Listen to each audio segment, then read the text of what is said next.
cosmic epic of life and death. So that's my YouTube channel, my audiobooks, and movies of my nonfiction books. So enjoy.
The Cosmic Epic of Life and Death,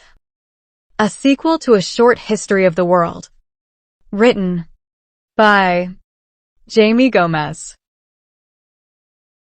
inspired by H.G. Wells.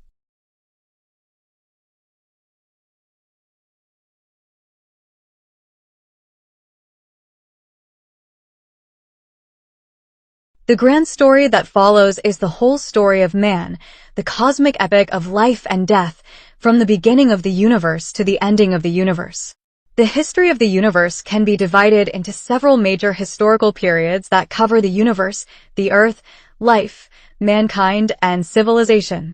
The major historical periods include the following: the Big Bang and the Age of the Nebulae, also known as the Primordial Era, from about 14 billion years ago to about 380,000 years after the Big Bang, the Age of the Galaxies, stars and planets, also known as the Stelliferous Era, from about 13 billion years ago to the present day until the last stars lose their nuclear fuel, the Age of the First Living Things, the beginning of the Organic Era, from about 4 billion years ago to the present day, until the extinction of the last life forms in the universe due to the heat death of the universe, the Age of the Fishes, also known as the Devonian period, which began about 420 million years ago, the Age of the Amphibians, also known as the Carboniferous period, which began about 360 million years ago, the Age of the Reptiles, also known as the Mesozoic Era, which began about 250 million years ago,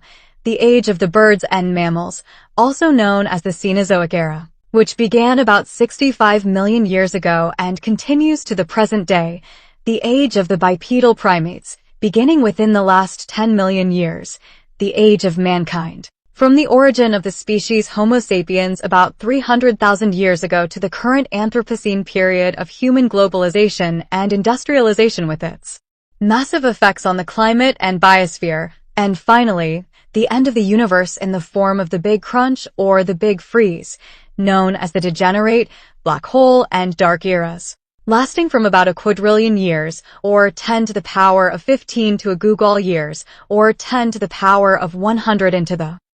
far future in the heat-death model of the end of the universe. All these ages vary greatly in duration, but they all share the similarities of introducing new levels of complexity and originality into the universe, and of leading eventually to the dawn and end of man.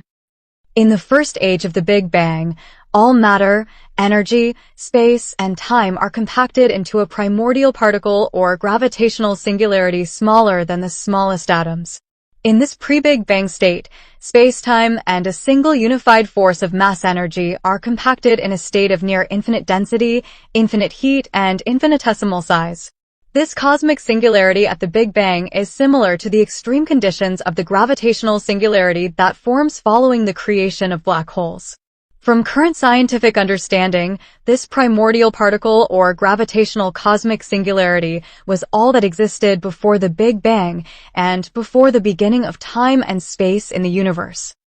The various religions speculate that a god or gods were responsible for creating and influencing this singularity to create the universe,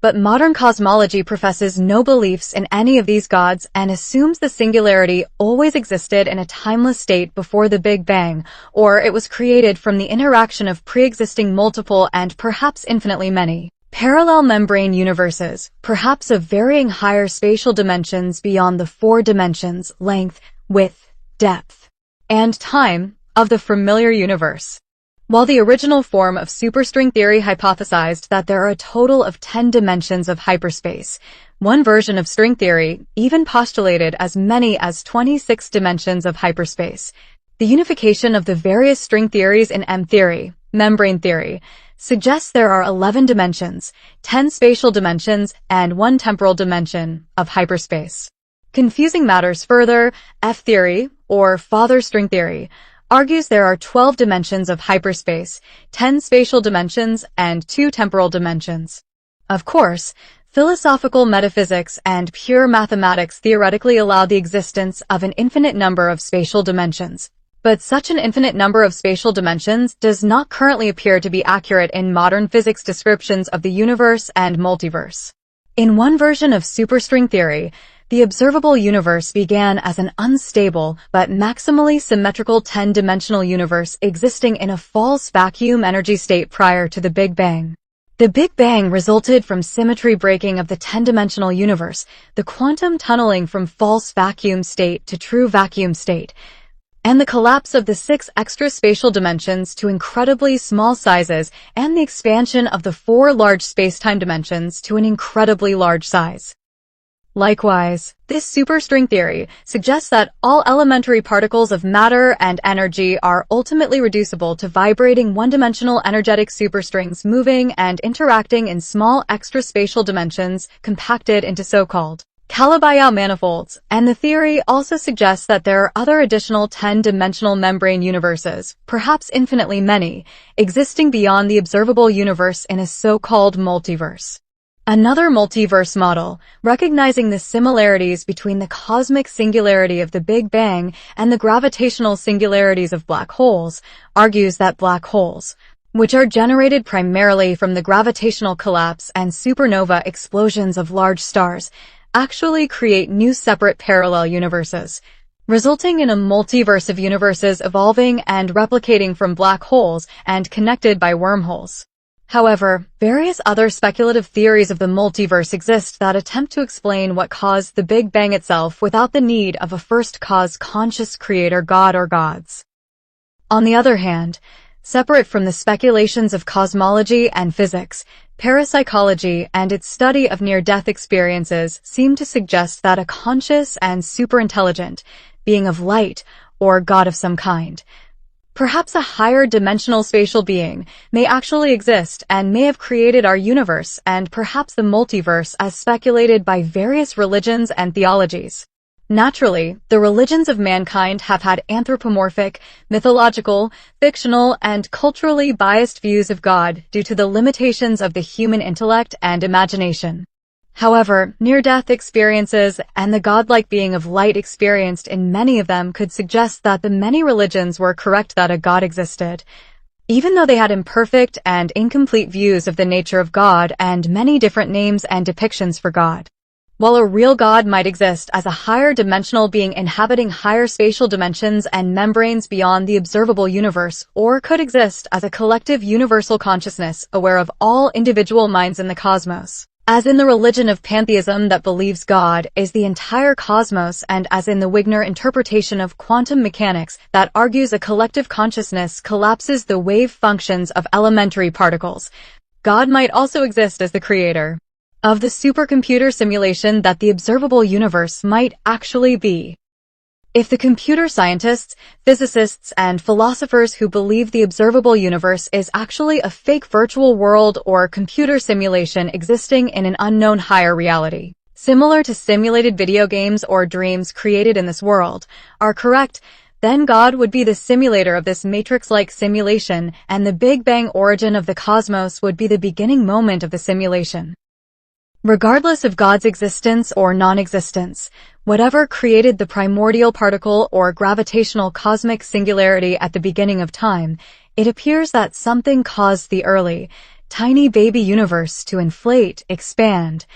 and explode, causing the division of the grand unified energy force, perhaps in the form of the superstring field in quantum gravity theory or the inflaton field in inflationary theory, into the four fundamental energy forces and their various quantum fields, described in the Standard Model of Particle Physics. While the Standard Model describes all electromagnetic and nuclear forms of matter and energy as being expressions of fundamental quantum fields, the general theory of relativity describes space and time as the four-dimensional field of gravity. Quantum gravity theories, like superstring theory, attempt to describe gravity as a quantum field of gravitons that are perhaps reducible to more elementary entities like superstrings. The four energy forces include gravity that attracts all forms of matter to each other depending on mass and distance, and the warping of space-time by mass energy, electromagnetism that attracts and repels charged particles and that governs the nature of radiation and light, and the strong and weak nuclear forces that govern the fusion and radioactive decay emission of nuclear subatomic particles. Following the Big Bang and division of the four fundamental physical forces, all the matter and energy available was released into the expanding and cooling space-time volume of the exponentially growing universe. Time and space began, and a vast expansion of the universe began that continues to this day. The early universe was dominated by an incredibly hot plasma of elementary particles, including high-energy photons of light, quarks that would eventually combine and form protons and neutrons and free electrons. This Big Bang is believed to have occurred almost 14 billion years ago, or perhaps even longer ago in the primordial past, as current astrophysics revises the current scientific understanding of the conditions of the early universe. As the universe exponentially grew in size, it is as if the once singular primordial particle divided itself into many kinds of particles of matter and energy, which annihilated, combined, separated, attracted, and repulsed with each other in the expanding void of outer space. While elementary particles with mass form the subatomic particles that form atoms of matter, elementary particles of energy or force carriers are exchanged by matter particles and enable the motion and interaction of different forms of matter through the release of gravitational, electromagnetic, and nuclear energy. Likewise, matter and its oppositely charged form of antimatter interacted and annihilated each other, resulting in the release of huge quantities of energy and the domination of matter over antimatter in the universe. In addition to the familiar forms of matter and energy encompassed by the four fundamental forces of the universe, mysterious so-called dark matter provides more mass in the universe, while equally mysterious dark energy accelerates the expansion rate of the space-time volume of the universe. Although the exact nature of dark matter and dark energy are unknown, it appears that they make up most of the mass and energy content of the universe, even more than the familiar forms of matter and energy affected by gravity, electromagnetism, and the strong and weak nuclear forces. Both matter and energy express themselves in the form of fundamental fields, particles, and waves, depending on experimental conditions, instruments, and observations. Due to this so-called wave-particle duality present in all elementary particles of matter and energy, there are various theories of fundamental consciousness and the multiverse, known as the Wigner interpretation and many worlds interpretation of quantum mechanics, debated in theoretical physics, contributing to philosophical debates about God, mind, and parallel universes and parallel doppelganger selves in academia. As a result of these high-energy particle interactions, the first electrically neutral atoms, consisting of negatively charged electrons, positively charged protons, and eventually neutrons with no charge, were created. The now divided and distinct four fundamental forces of nature, gravity, electromagnetism, and the strong and weak nuclear forces, as well as the mysterious substances of dark matter and dark energy, came into a balance of universal power and influence with each other. The four forces caused these different kinds of matter particles to interact with each other via gravitational, electromagnetic, and nuclear energy, resulting in attraction, repulsion, fusion, and emission of these constituents of the early universe.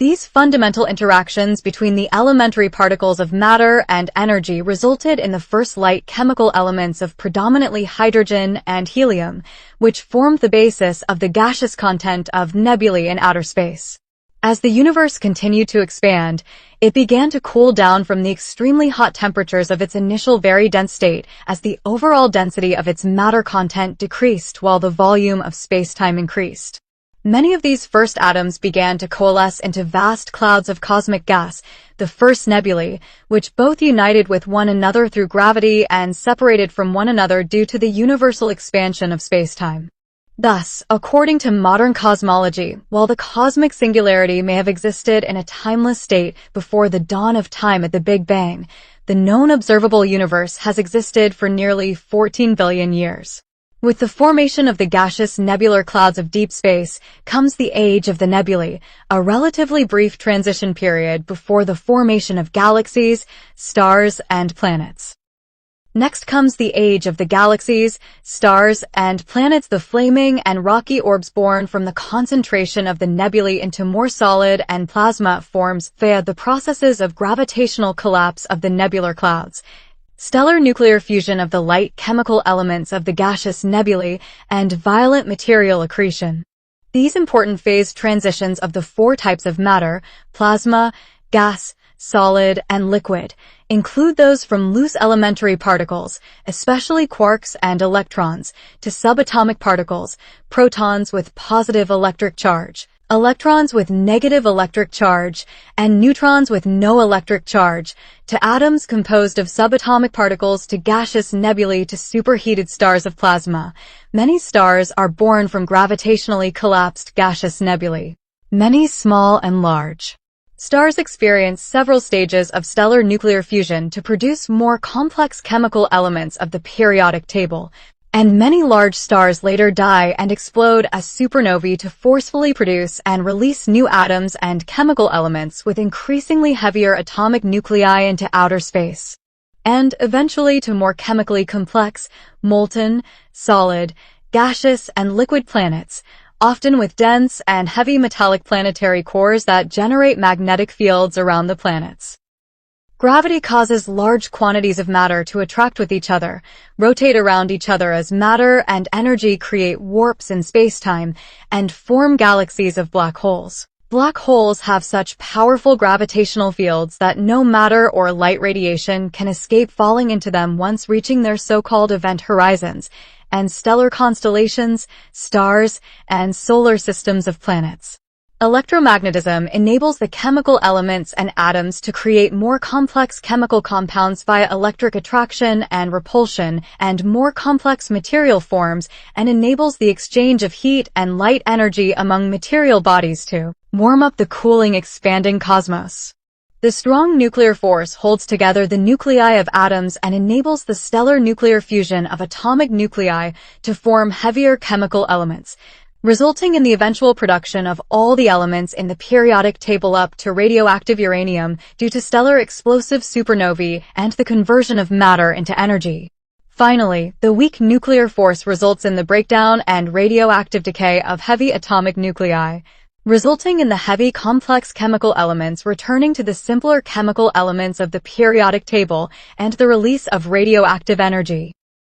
As these new stars, planets, and nebulae continue to join together under the force of gravity, the first galaxies, those island universes of billions of celestial objects, including nebulae, stars, planets, black holes, comets, moons, asteroids, atoms, elementary particles, and life forms, are created. Eventually, the spiral Milky Way galaxy, filled with many stars orbiting a central supermassive black hole, forms within a larger cluster of gravitationally bound together galaxies. The new forming planets, often much smaller than their larger nearby stars, are attracted to them by gravity and begin rotating around the new forming stars to create the first solar systems. This stelliferous age of galaxies, stars, and planets, which continues to the present day, is several billion years longer than the ages of organic life that eventually follow it, which is a reminder that life in all its forms,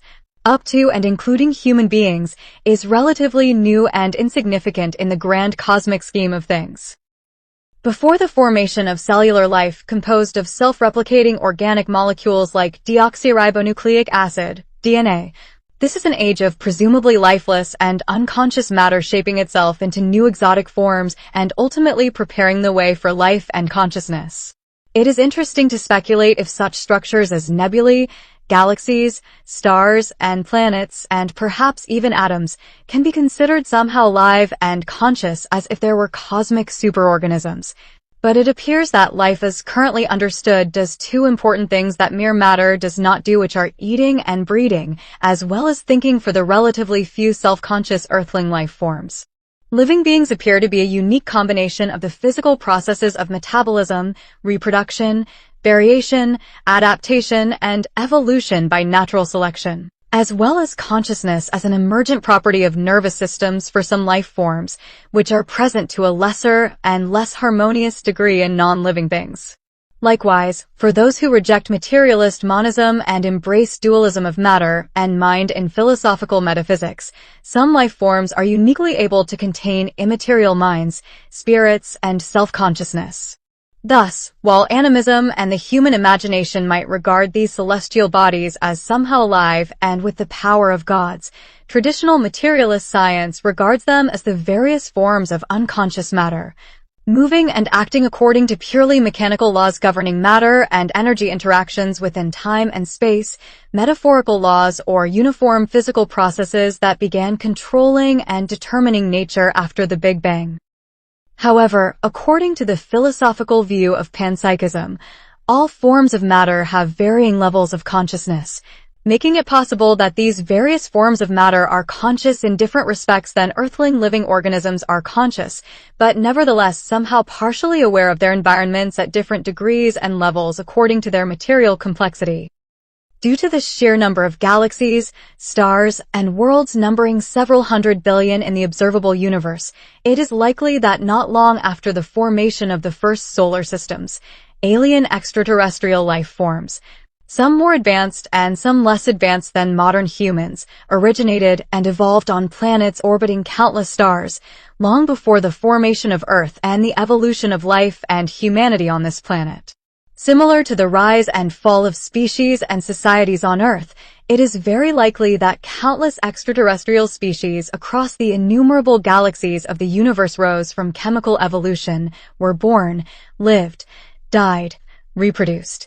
and eventually fell into extinction with or without leaving behind evolutionary descendants. However, current humans do not yet have definitive public evidence of extraterrestrial life, especially since phenomena and militarily classified things like unidentified flying objects, UFOs, or unidentified aerial phenomena, UAP, as well as alien abductions, are highly disputed by people in pop culture, ufology, science, and national security politics. Although it is unknown what these ancient aliens may have looked like, if they even existed in the first place, supposed alien abduction accounts, studied in parapsychology and ufology, but often dismissed by academic skeptics due to limited physical evidence, frequently describe various humanoid alien species, including greys, humanoid aliens with small childish bodies, large heads, gray skin, large almond-shaped eyes, and telepathic communicative abilities,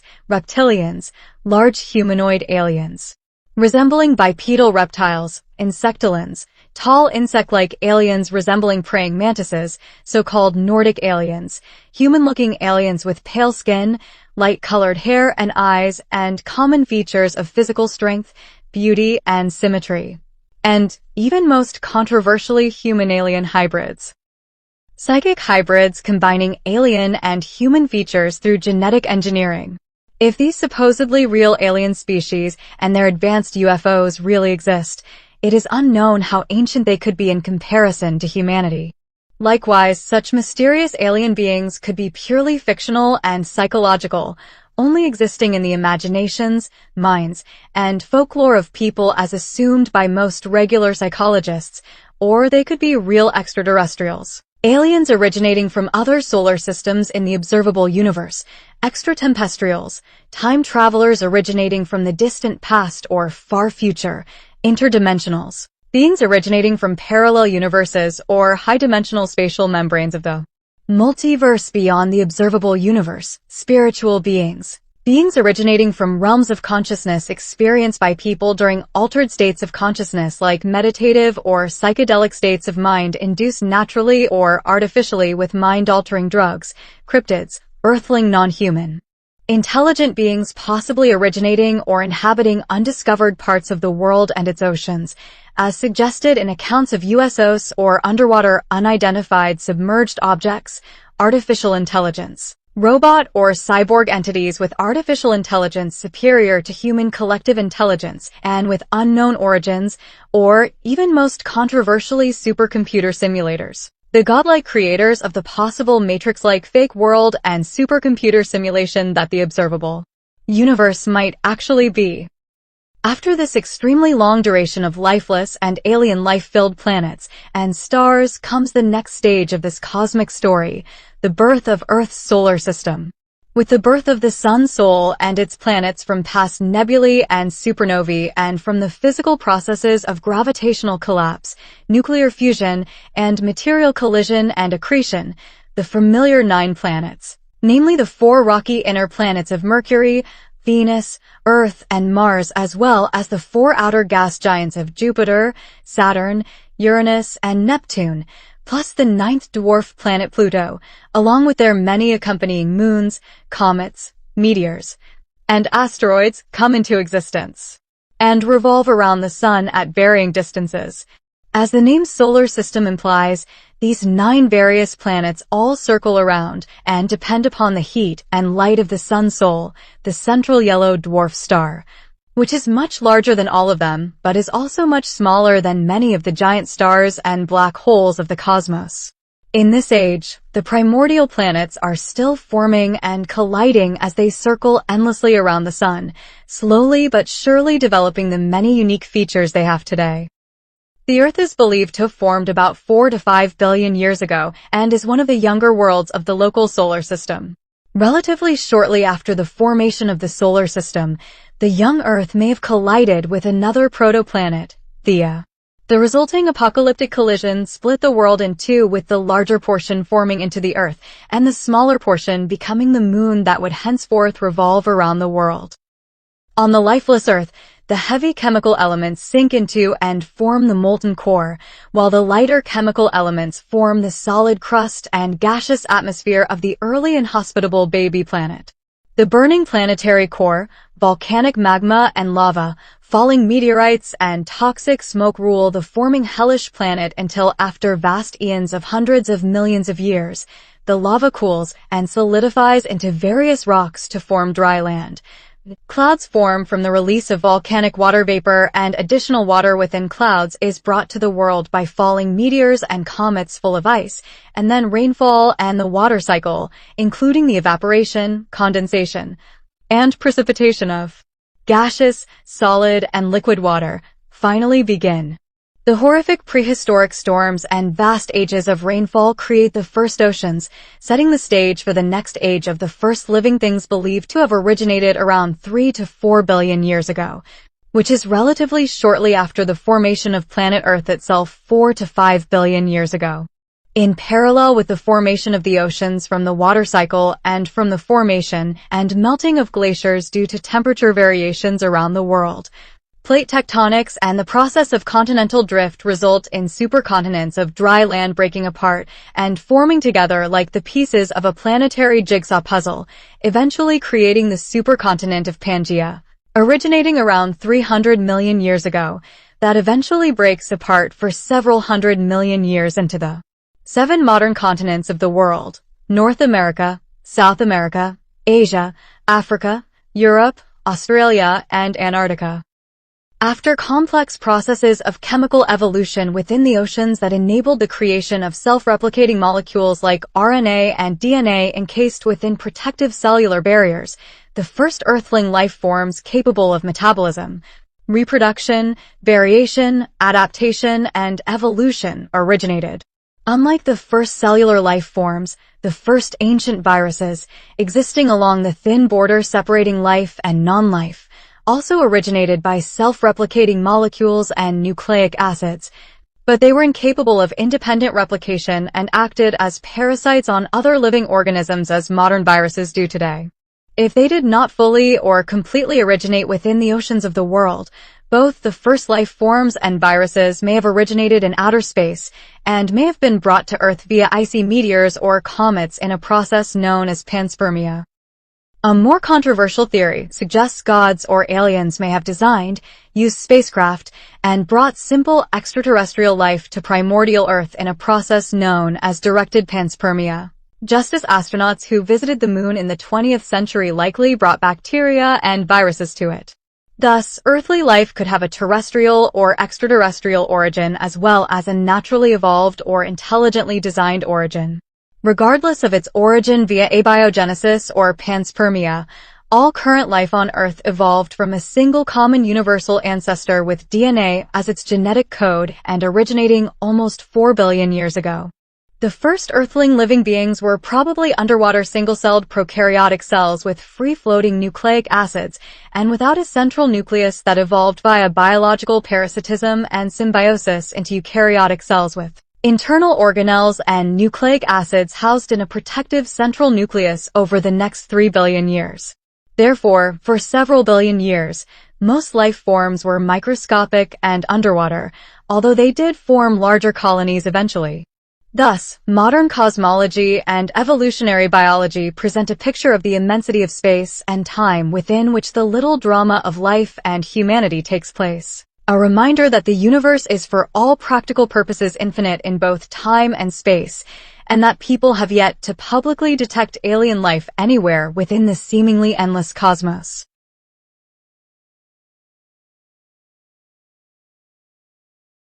Because water is precious and necessary for all life due to its ability to facilitate complex chemical reactions, life is born and evolves from simplicity to complexity in the waters. Presumably from simple non-living molecular structures into single-cell microbes and then into multicellular creatures with soft bodies and without bones, scales,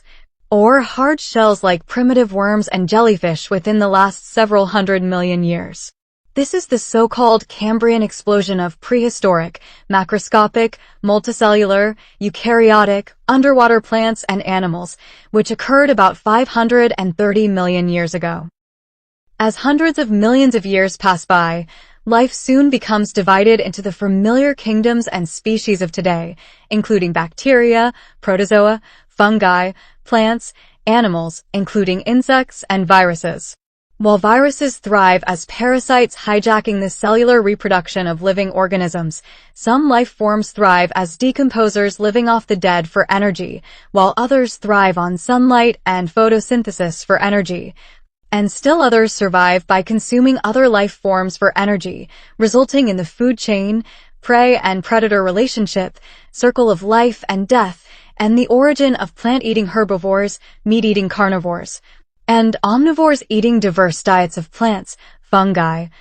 and animals. Despite countless species feeding on each other for survival, it is possible that the entire biosphere of Earth itself has transformed the planet into a single superorganism known as Gaia that has now achieved some level of self-consciousness through the human creation of the internet and perhaps some level of self-reproduction through the human creation of spacecraft for space travel to spread Earthling life to other worlds in the cosmos. Perhaps the purpose of life is to spread life, consciousness, sensory perception, happiness, and suffering across the many lifeless, unconscious, senseless, and emotionally empty places of the universe. Because of the need for protection against the elements, these soft-bodied, ancient ancestors of modern animal life eventually develop bones, teeth, scales, and hard shells, allowing themselves to fight one another and to protect themselves from the raging tidal zones of the first oceans. As the first animals appear and evolve, so too do the plants begin their origin and evolution in the waters until both life forms are ready to move onto dry land.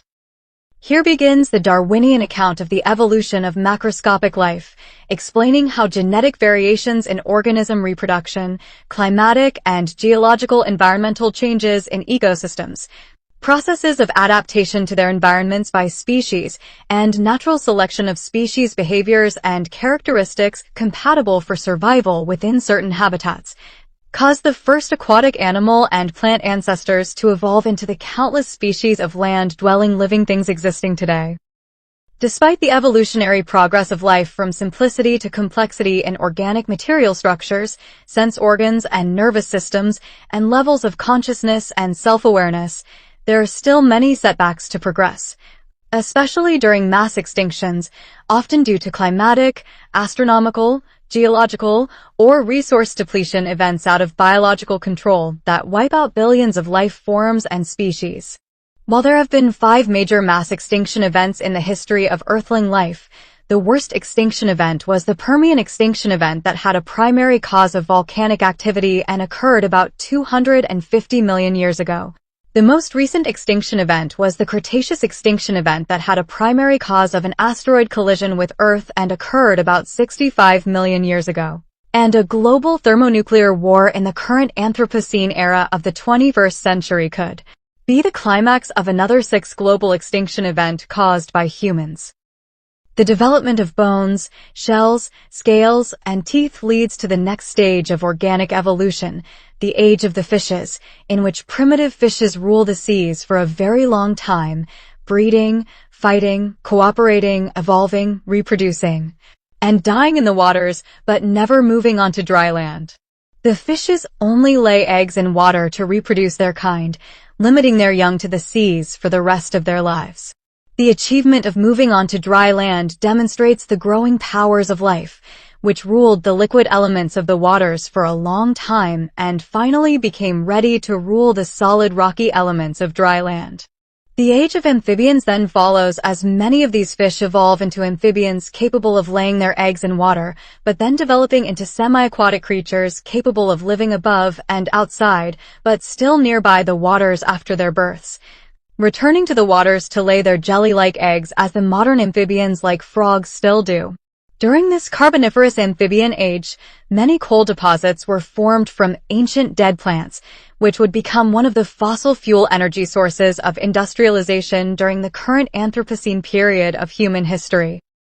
The age of the amphibians is an important transition to the next age, the age of the reptiles, in which the amphibians evolve into reptiles, which are creatures retaining all water within their bodies for moisture and returning to the waters to drink for hydration, and capable of laying their eggs protected by hardened shells on dry land. Thus, with the first reptiles, life invades dry land. As the evolution of plants leads to the development of hard seeds capable of growing on dry land, the plants and animals invade the land together, allowing the animals to have plenty of plant food outside the waters. This age of the reptiles becomes most famous in history for the evolution of the dinosaurs, those majestic, frightening, gigantic reptilian monsters, feeding on plants and each other for countless eons on dry land. The pterosaurs, which were ancient reptiles contemporary with but distinct from the dinosaurs, develop wings and learn flight, causing life to invade the air and marking the new achievement of life ruling the gaseous winds of the atmosphere and partially leaving dry land into the skies. The dinosaurs, which are now nothing but fossils, excluding still existing birds that are sometimes categorized as the only living descendants of the dinosaurs, ruled the world for ages much longer than the brief rule of mankind. Many millions of years longer. However, as the world faced a mass extinction event due to the impact of an asteroid from deep space, these dinosaurs and many other primitive reptiles reached the limits of their adaptations until they went extinct. The most important evolutionary adaptations for some primitive reptiles included the development of feathers and fur used for keeping the body warm. The prehistoric reptiles evolve into primitive birds and mammals. Thus comes the origins and beginning of the age of the birds and mammals. The birds eventually learn to fly with their feathers and wings, eventually becoming the best natural flyers in history, excluding later humans in their artificial supersonic jets, and marking the growing powers of life in the air. Although some mammals like later bats also develop natural flight, most mammals, unlike most birds, remain confined to dry land. However, these furry mammals will eventually lead directly to mankind, making their fur and hair adaptations to cold much more important in the evolution of life and consciousness than the feathers and wings of the birds. Another noteworthy difference between the birds and mammals is that the birds still lay shelled eggs like reptiles, while the mammals retain their eggs or embryos within their bodies, allowing them to give birth to the living young immediately into the outside world of dry land, and allowing them to become very closely bonded with and protective of their offspring. Therefore, the mammals begin to teach their young how to survive in the world since they are so close to their offspring, foreshadowing the development of culture and tradition that humans will establish in the far future of this prehistoric era. The age of the mammals and birds lasts a long time and continues to the present day, but it is still much shorter than the age of the reptiles, even though it is still also more important since it leads to the evolution of the most intelligent and most destructive species of life, namely mankind. Eventually, several species of mammals, the primates, evolve from tree-climbing tailed monkeys to tailless ground apes walking on all fours, and finally into erect bipedal ape men, using primitive tools with their freed hands to hunt their prey. This age of the primates, lasting many millions of years less than the preceding age of the reptiles and the age of the mammals, then leads directly to the dawn of the age of humanity. On the ancient prehistoric African continent, the earliest ancestors of mankind are believed to have evolved from primitive ground apes into erect bipedal ape men, or hominins, around 3 to 4 million years ago. The human species, known as Homo sapiens, has existed as a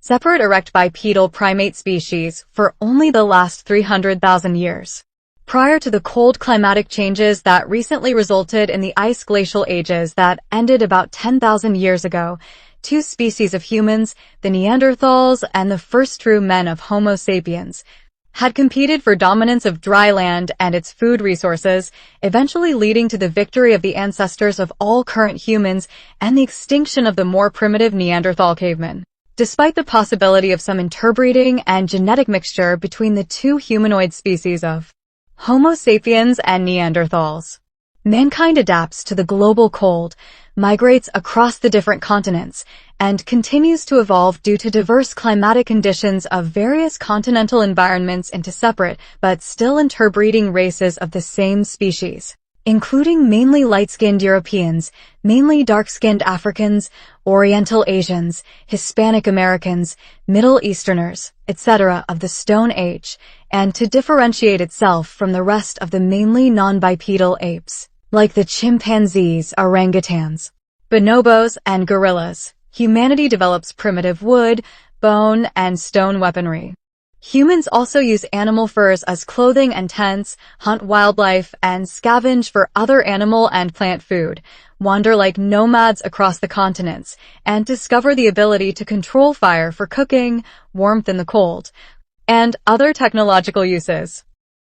Paleolithic humans of the Old Stone Age also develop religions of anthropomorphic animism, in which human-like spirits and gods exist in all of nature, including other life forms, natural bodies, and inanimate objects.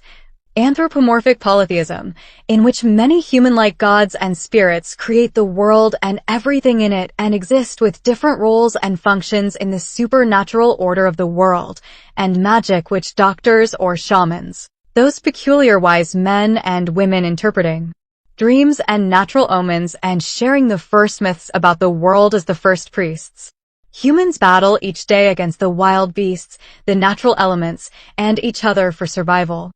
For now, mankind is still confined to dry land and has only a slight advantage in tools and language over the other animals. However, as human communities multiply and diversify, some of the hunting and gathering nomads begin to settle down, mainly by large water bodies to begin the first farming of crops, the first domestication of animal livestock. Wolves had already been domesticated and trained as the first dogs by the hunters of the Old Stone Age, and the first construction projects of clay, wood, and stone homes and towns distinct from earlier nomadic tribal tents. The farming communities then develop more socially complex, but not necessarily happier ways of life than the hunting and gathering nomads, including complex trade of necessary and luxury goods, better tools and weapons of stone and eventually metal, more submissive animal livestock and pets, more complex forms of symbolic language and art than the previously more limited language and cave paintings, and finally, large farms and slaughterhouses full of crops and livestock as well as large cities, full of many hierarchical social classes. The transition from hunting and gathering and foraging in the Old Stone Age of the Paleolithic era to farming, horticulture, and agriculture in the New Stone Age of the Neolithic era or Agrarian Era is a crucial turning point in human history. While most of the 300,000 years of human history encompass the Paleolithic era, the Neolithic era of ancient agrarian civilizations began only within the past 10,000 years. Humans of the Old Stone Age used technology and their increased powers of consciousness to exploit plants and animals as energy resources to a greater extent than any other animal in known history, which enabled them to increase their populations and range of habitats across many parts of the world. It is unknown if a non-human intelligent civilization existed in the ancient geological past of Earth before the evolution of humans, but if one or several hypothetical non-human civilizations did exist, then they likely collapsed long before the birth of human civilization and have left no definitive evidence in the fossil record. Humans of the Agrarian Era used even better technology and their increased powers of consciousness to more intensely exploit plants and animals and fellow lower-class humans as energy resources and to transform the natural environments of the world into the artificial environments of civilization, leading to increased populations and habitats for humans. In the later industrial era of the past few centuries, humans have become so good at exploiting natural food resources and fellow lower-class humans and machines, and their powers of consciousness have increased so much that they have overpopulated most of the planet, expanded their technology and habitats into outer space, and created machines harnessing fossil fuels and becoming artificially intelligent.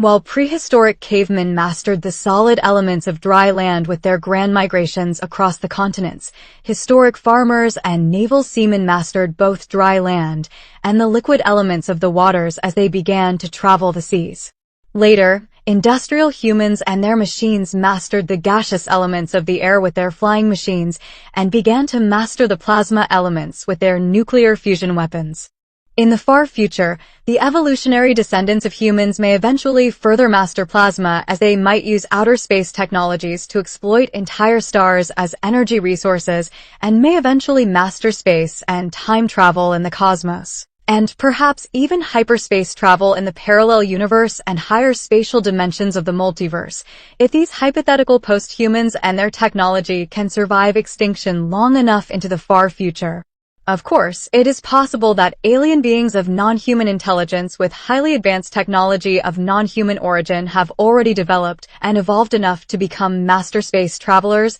time travelers, and hyperspace travelers. While this cosmic epic of life and death has narrowed its focus onto human history, it is likely that many elements, patterns, and themes in the human story have been repeated or paralleled in the countless histories of hypothetical intelligent extraterrestrial species and civilizations across the cosmos. which makes the human aspect of the cosmic story significant on universal scales.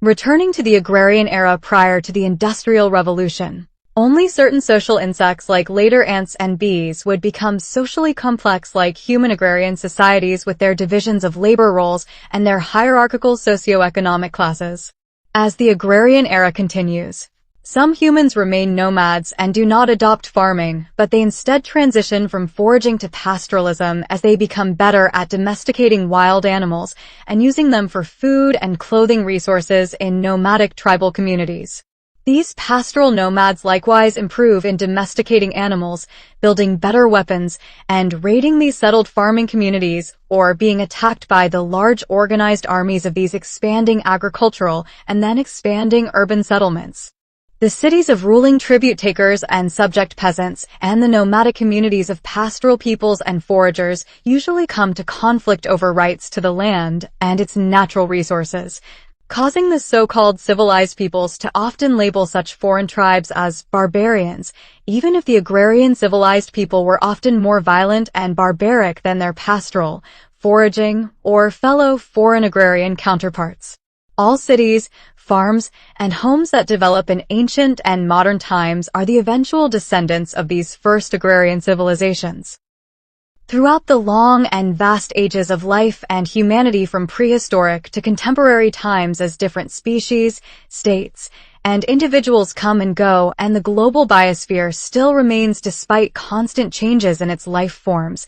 humans and life forms often spend their time doing countless repetitive, pleasant, unpleasant, and boring physical and mental activities day after day after day from birth to life to death across the many generations. These social activities include the following: being born, aging from childhood to adolescence to adulthood to old age, living, dying, working, studying at school, alternating between experiencing mental and physical pleasure and pain, singing, making art, acting in theater, dancing, exercising, doing nothing and being slothful, playing games and sports, writing and reading books and stories, watching television, listening to music, eating, excreting, fighting, making war, making peace, talking, remaining silent, sleeping, dreaming at night, daydreaming, fulfilling and failing various goals,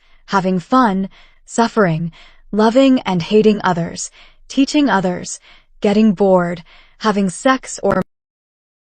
remaining single and being a loner, being in romantic and platonic relationships, accepting the social order and status quo, rebelling against the social order and status quo, experiencing self-actualization and belonging to social groups, feeling social anomie, experiencing euphoria from the good of life, experiencing depression from the bad of life, laughing and crying, having and supporting families, both healthy and dysfunctional, having and raising children, killing others, saving the lives of others, cooperating with others, competing with others, complimenting others, insulting others, hurting others, helping others, and either submitting or rebelling against those with hierarchical family, military, legal, and political power.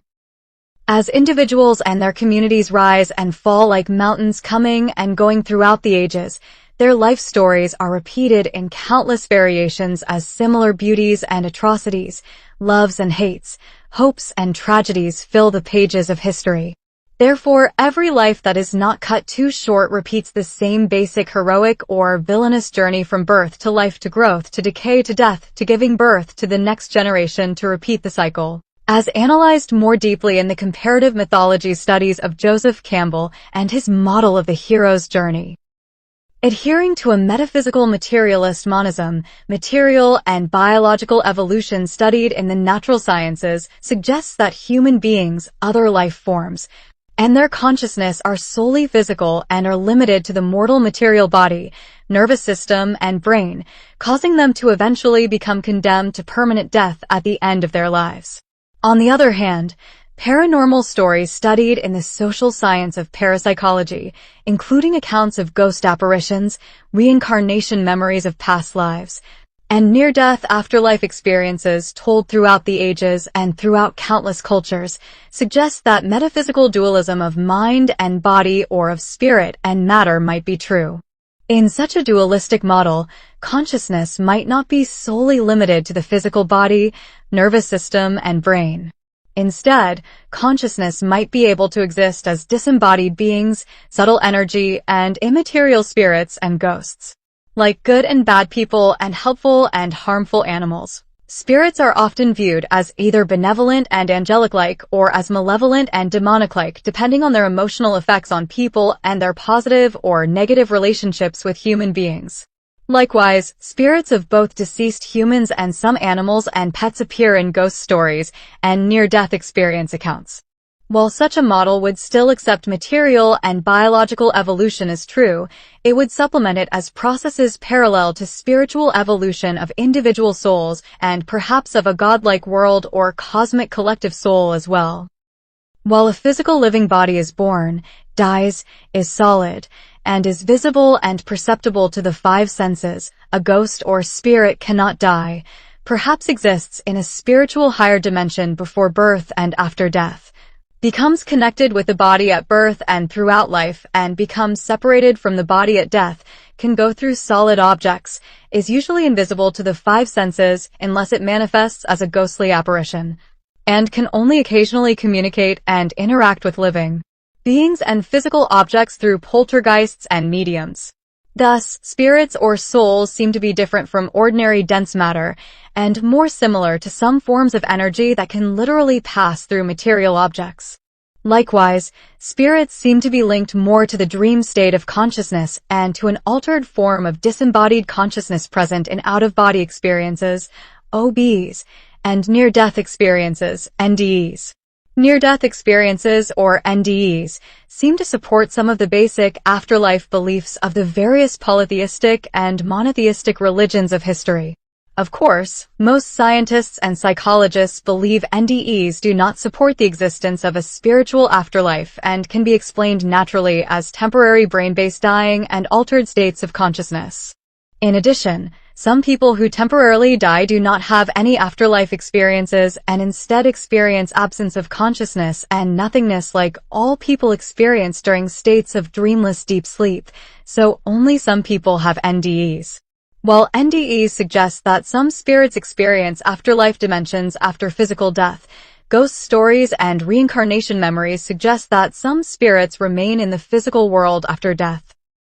However, regardless of NDEs supporting or not supporting the existence of consciousness in the form of disembodied spirits, positive and negative NDEs usually have the following common characteristics: an out-of-body experience, or OBE, the feeling of one's consciousness leaving the body at death or near death, being invisible to the living like a ghost, and being aware of the people surrounding one's dead body, despite the living being unaware of one's invisible presence, traveling through a dark tunnel toward a bright light,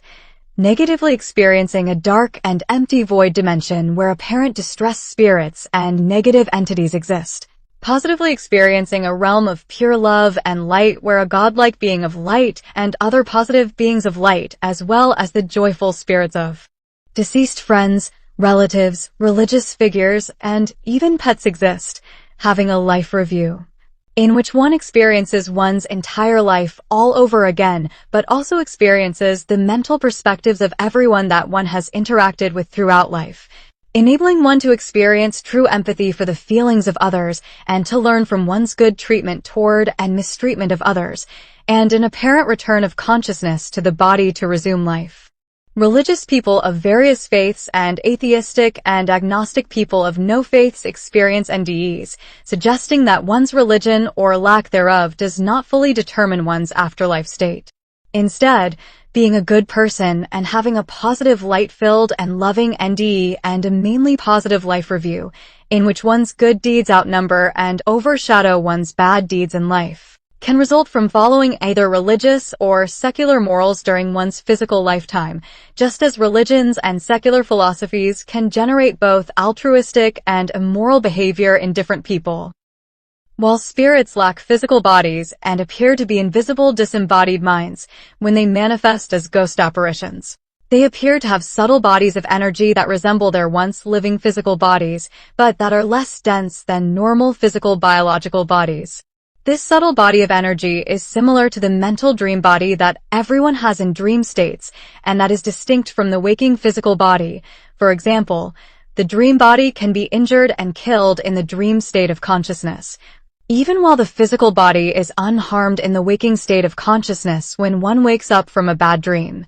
However, the philosophical debate between metaphysical materialism and dualism remains unresolved, so it is unclear which one is ultimately true about the nature of reality and the self. While evolutionary biology and zoology concern the known past and present animal species on Earth, cryptozoology studies cryptids,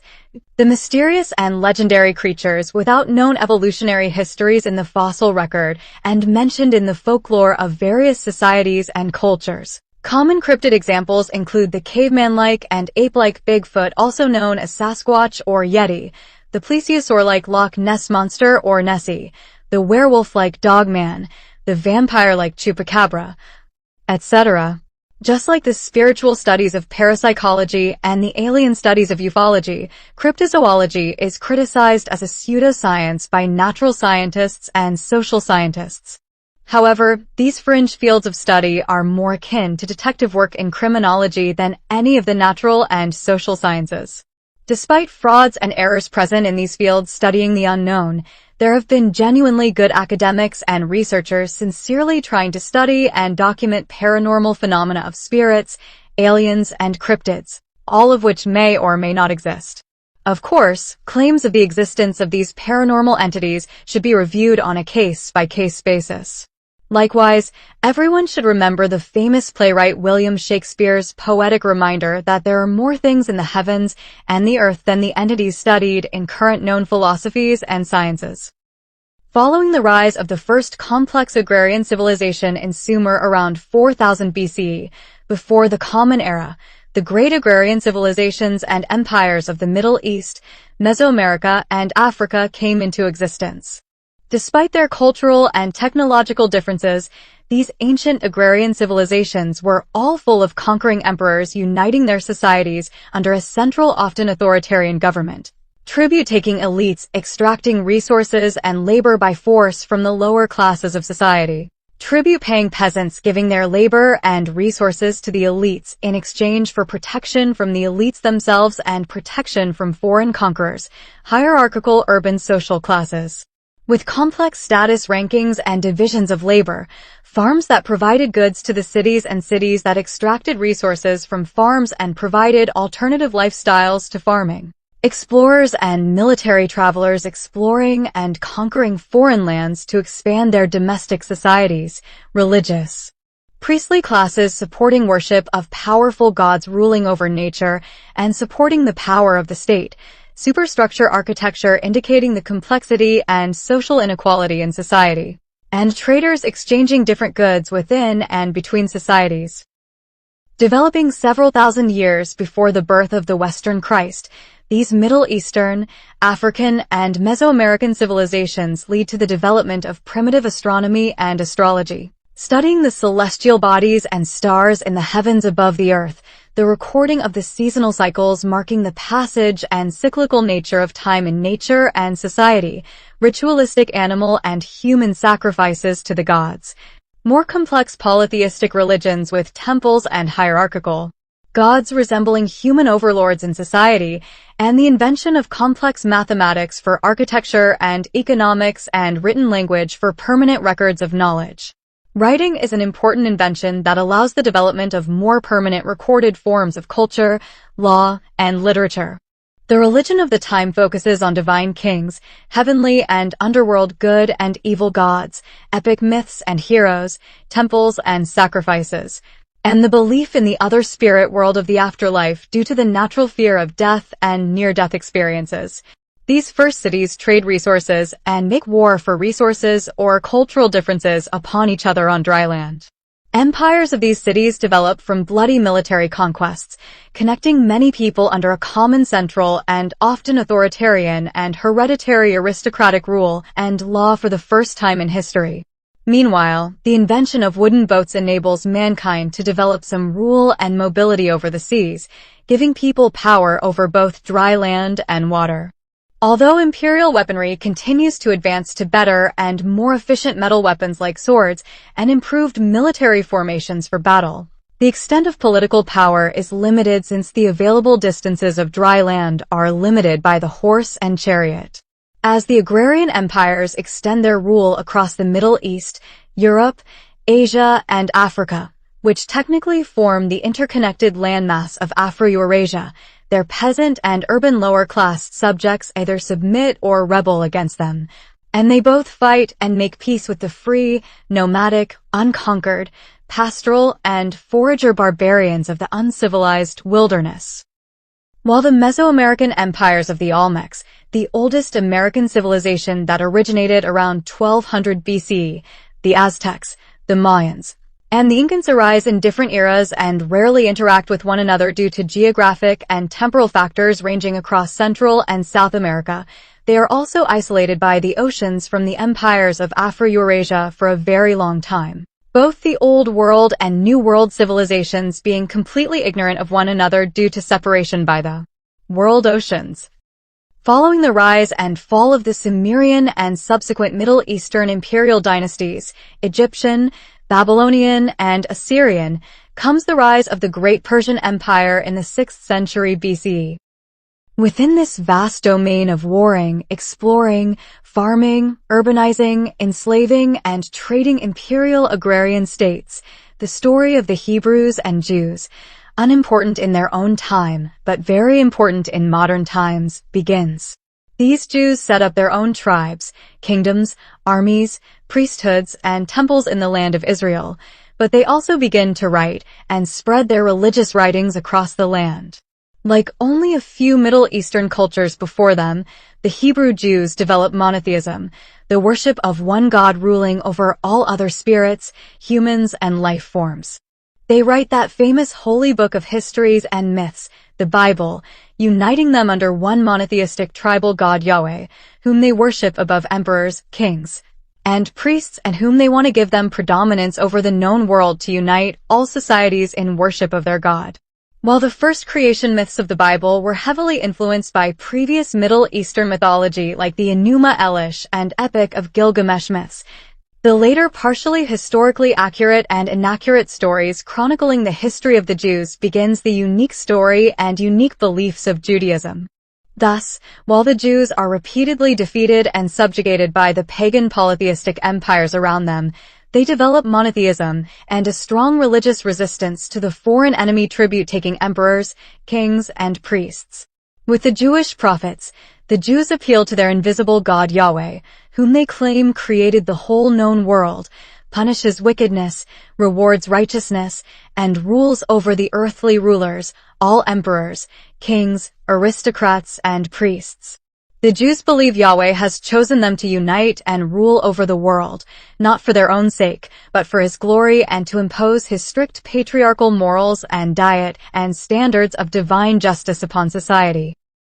Key to Jewish morality are the 10 Commandments describing proper religious worship and moral treatment of others and their property. The 10 Commandments state that moral people should do the following. They should show proper worship and respect of a God. They should respect and listen to their parents and proper authority figures. They should not commit murder, adultery, theft, and deceit. And they should not be envious of their neighbor's property. Most or all of these practical rules for good living could be adopted by both religious and atheistic people, with the main differences being worship of different gods for different religious people and respecting the entire cosmos in place of a deity for atheists, and similar moral codes of the Middle East existed in such forms as the Code of Hammurabi, the Babylonian Emperor Hammurabi's legal code. Despite their lofty and inspiring claims to unite the world under one tribal God of righteousness, the Jews cannot muster the technological and military might to make their political dreams a reality, as the other polytheist empires seek either to exterminate or assimilate them with varying levels of success and failure.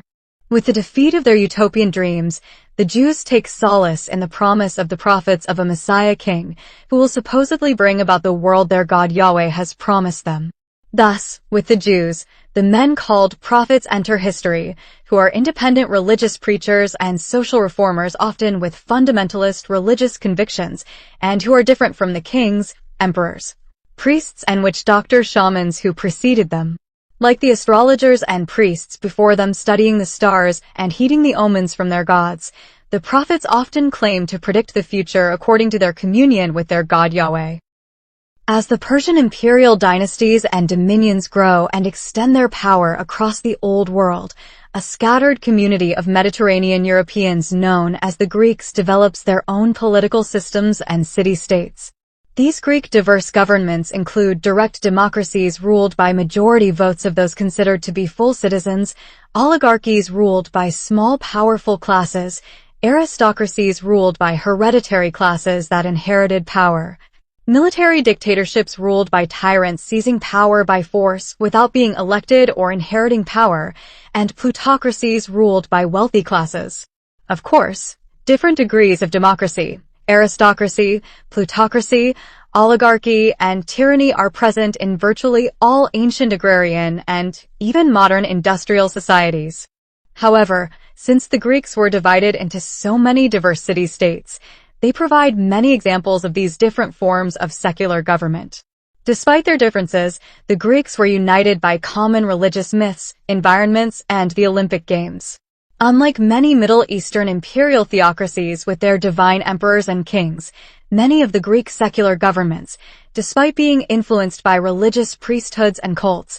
were dependent not on the rule of divine and worshipped rulers, but on the rule of groups of mortal politicians and classes with no direct claims to divine status. The predominance of theocratic divine emperors would not fully enter Greek culture until the reigns of the later famous military conquerors Alexander the Great and Julius Caesar, who both claimed demigod status as emperors. Such governments of more secular thought enable the Greeks to have great freedom in thought, leading to the first Greek lovers of wisdom, the first metaphysicians who criticize and improve the religious myths of the past to explain the world.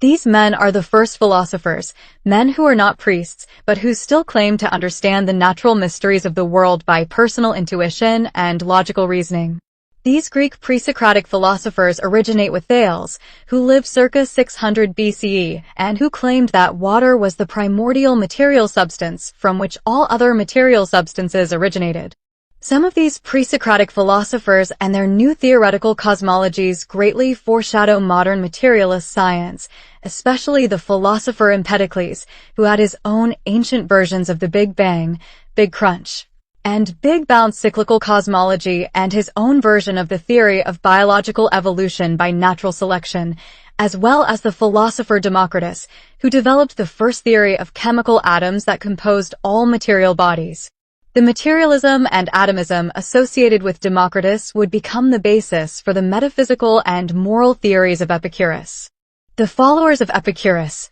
known as the Epicureans, were moderate hedonists who argued the following: people should pursue physical, emotional, and mental pleasures as the goods of life. People should avoid physical, emotional,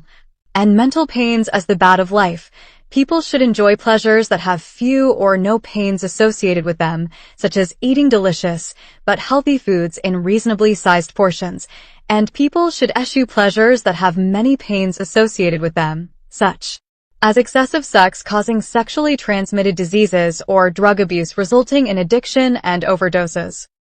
This ancient and wise moderate hedonism is still practiced by many pragmatic people today, and was also the basis of later ethical theories like utilitarianism, a social philosophy that argues everyone should behave in ways that produce the greatest amount of happiness, physical, emotional, and mental pleasures, and the least amount of suffering, physical, emotional, and mental pains, for the greatest amount of people in society, a form of egalitarianism. Eventually, the Persian Empire and this band of divided Greek city-states go to war on land and sea around 500 BCE. Against all odds and with the heroic deadly sacrifice of 300 Spartan warriors in an epic battle with greater Persian forces, the Greeks ultimately defeat and repel the invasion by the militarily greater Persians. Despite subsequent bloody wars among themselves, Greece enjoys a brief golden age, in which the greatest Greek philosophers, including Socrates, Plato, and Aristotle, flourished. The philosopher Socrates develops the Socratic method of logical argument against illogical fallacies and reasoning, and in contrast with the popular sophistical and rhetorical sophists, allowing philosophy to develop its methods of logical and rhetorical debate, while Plato develops dreams of a Greek utopian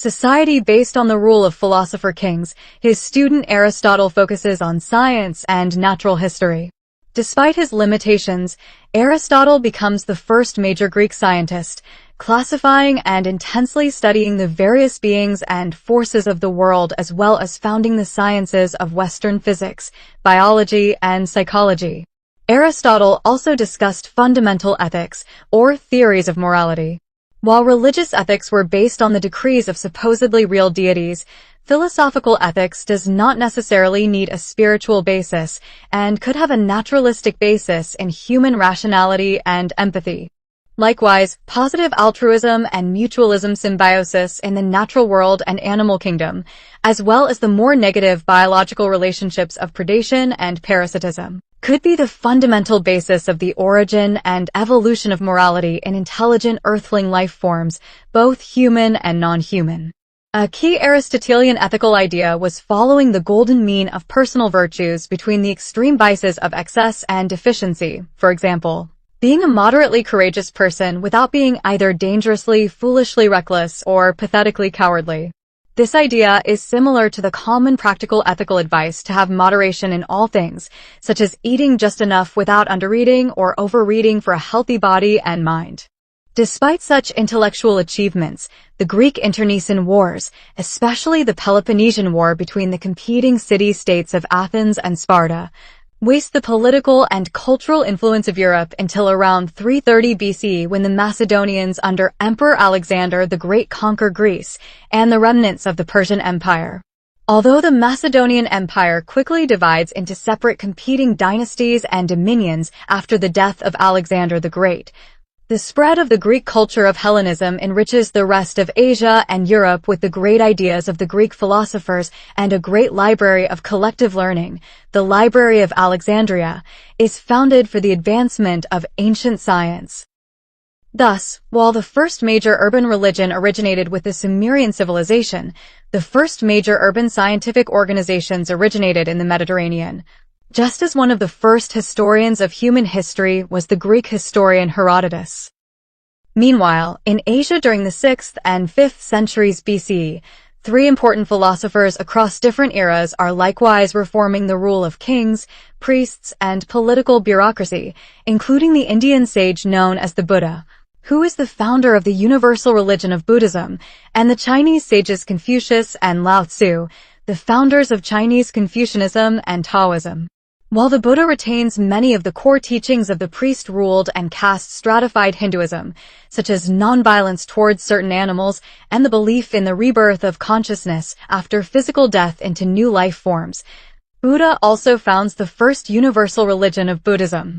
Buddha preaches the respect of all forms of life, humans and animals, since they all experience suffering and deserve compassion. Buddha also preaches the brotherhood of all living things whose consciousness is trapped in the cycle of reincarnation and the wheel of rebirth. Buddha emphasizes the importance of overcoming the primitive moral limitations of the animals by morals and meditative practices, and the ultimate goal of serenity of the soul, or nirvana, which is reached when one loses the selfish sense of separate self, immerses oneself in the service of relieving the suffering of others, and achieves higher states of non-dual consciousness beyond normal waking, dreaming, and deep sleep states of consciousness. Like the Jewish reformer Christ who was to follow him, the Hindu reformer Buddha realized that all men could possibly live in relative peace all around the known world if they would only overcome their lower animal natures and unite to take care of each other and other living things like one large monastic family. Many small Buddhist monastic communities have great egalitarian and peaceful societies following his death, which appears to be impossible to replicate in the impersonal, unequal, power-hungry, and class-conscious large Indian and Asian empires. This important Buddhist teaching then becomes influenced by Hindu mythologies. causing the primitive Buddhism to become transformed into another sect of Hinduism focused more on release from the world to the other spiritual world beyond the wheel of rebirth than on the secular improvement of the segregated caste societies of the world. Instead of a mere mortal wise man, Buddha began to be viewed as similar to Hindu avatars, the physical human and animal incarnations of the Hindu mythological gods sent to the world by the gods to release all living things from the eternal cycle of birth, life, death, and rebirth, and sent to save them from the various hells to bring them to the various heavens, the other spiritual worlds beyond the physical world.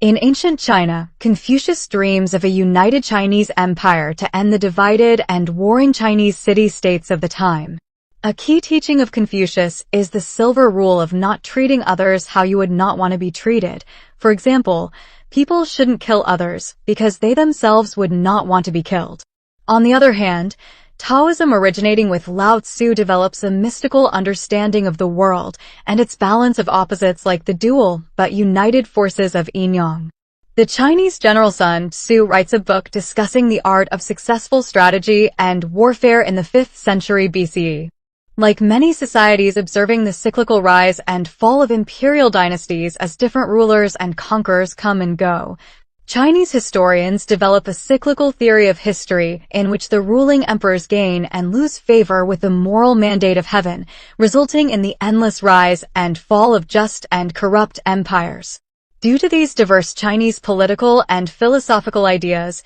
China is eventually ruled and unified by various imperial dynasties, is surrounded by the famous Great Wall, and eventually battles against Mongolian pastoral nomads, but remains separate from the European empires until they eventually share trade through the Silk Road. In the Mediterranean, two new political and military powers, the African Carthage state and the European Roman state, fight for dominance of the Mediterranean world on land and sea in a series of destructive and devastating Punic Wars from around 250 to 150 BCE. With the victory of the Romans, the Roman Empire spreads across Afro-Eurasia through military conquest, trade, and cultural diffusion, becoming one of the greatest, most violent, most corrupt, and most intelligent civilizations in history. In many startling ways, in both its most wonderful and most horrific aspects, the history of Roman civilization is very similar to the later history of the United States of America. Both Rome and America began as monarchies, became slave-owning societies full of civil war, became representative republics, became full of class conflict between rich and poor classes, became military empires, and were ruled by increasingly authoritarian heads of state, emperors and presidents, and dominated by brutal forms of mass entertainment, Roman gladiator games and American professional football games. While always dependent on many suffering and exploited slaves for its labor, suffering from barbarian raids due to its imperial overexpansion, beset by plague diseases, having no truly democratic political system, having a strong division of landowning and slave-owning and working and slave classes, and hurt by political corruption and civil wars for ultimate power, Rome went through 4 major political phases. These political phases include the following. The first phase of the assimilative representative republic, in which political representation of the farming populace and even conquered peoples was at its greatest. The second phase of the plutocratic republic of adventurous rich men, in which the republic became more plutocratic for the interests of wealthy landowners and slave owners due to expanding imperial conquests, and less representative of regular farmers and more exploitative of conquered slaves. The third phase of the oligarchic republic of military commanders, in which the leaders were those generals with the greatest conquering armies and mercenaries behind them. And finally, the phase of the early authoritarian and theocratic empire, started by that first overly ambitious and assassinated emperor and dictator Julius Caesar, who tried to concentrate power as an authoritarian and divine head of state from his conquest of foreign lands and his eventual conquest of the city of Rome itself, and to exploit the class conflict between the upper and lower socioeconomic classes for his own personal gain in seizing power by force. The Roman imperial dynasties continued to expand their rule by military conquests, alliances, and trade until their territories reached their final limits and all their internal divisions, external overexpansion, and unresolved social problems finally broke their state apart and made it weak to foreign invasion and conquest. As the Roman and Chinese imperial dynasties became the most powerful in Afro-Eurasia, the lives of their various subject peoples, both slaves and free men, mixed until the various religions of the lands became united through theocracia. Three prominent religions of the time included the religion of Mithraism, full of bloody bull sacrifices, a mixed Egyptian-Roman religion that united common Egyptian and Greco-Roman deities, and finally, Christianity, the second universal religion. Christianity was founded by the Jewish reformer Jesus the Christ around 2,000 years ago in the 1st century CE, Common Era. Like Buddha before him, Jesus preached that mankind was a universal brotherhood and that peace was possible between men if they simply overcame their lower selfish animal natures and loved one another like family members regardless of their differences. Unlike the Messiah King of the Jews that they had been waiting for, Jesus was no military conqueror and violent revolutionary, but was another radical Jewish prophet appealing to the rule of the Jewish God Yahweh above all emperors, kings, and priests. A key ethical concept of Christianity was the Golden Rule, which says people should treat others how they themselves would want to be treated. For example, people should compliment others because they themselves would want to be complimented. The most revolutionary doctrine of Jesus was that of the kingdom of heaven. Jesus taught that all believers who loved God and one another above all else could create a utopian kingdom of heaven on earth, an egalitarian brotherhood of man united under one God and no longer submissive to the divided and mortal rule of emperors, kings, and priests. Because of his radical teachings, Jesus was persecuted and executed by several Jewish and Roman leaders, but his legacy lived on in his Christian followers. Many of his early Christian followers established small egalitarian societies full of the altruism that Jesus advocated for in contrast to the larger, impersonal, hierarchical civilizations of the time. After Jesus' death, the primitive and pacifist Christianity of Jesus became influenced by later Christians, especially St. Paul and the Catholic Church, until the decrees of priests and theologians again became more centrally important to the common Christian than the creation of utopian small societies.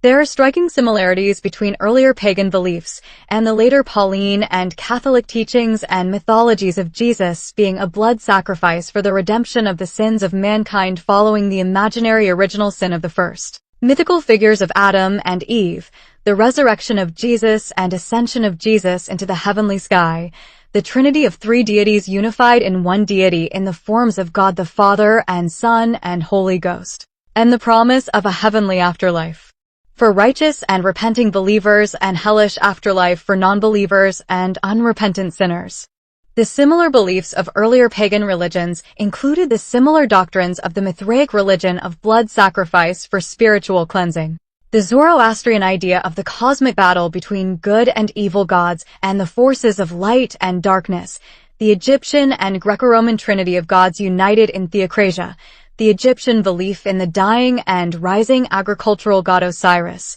and the Egyptian obsession with heavenly and hellish afterlives for good and bad souls evident in the great pyramids at Giza and in the ancient Book of the Dead. Thus, there were few major differences between the new Christians and earlier pagans apart from the pacifist, egalitarian, and utopian preaching and teachings of the original founder, Jesus of Nazareth. As Jesus began to be viewed as a savior of souls from a miserable afterlife by Christians,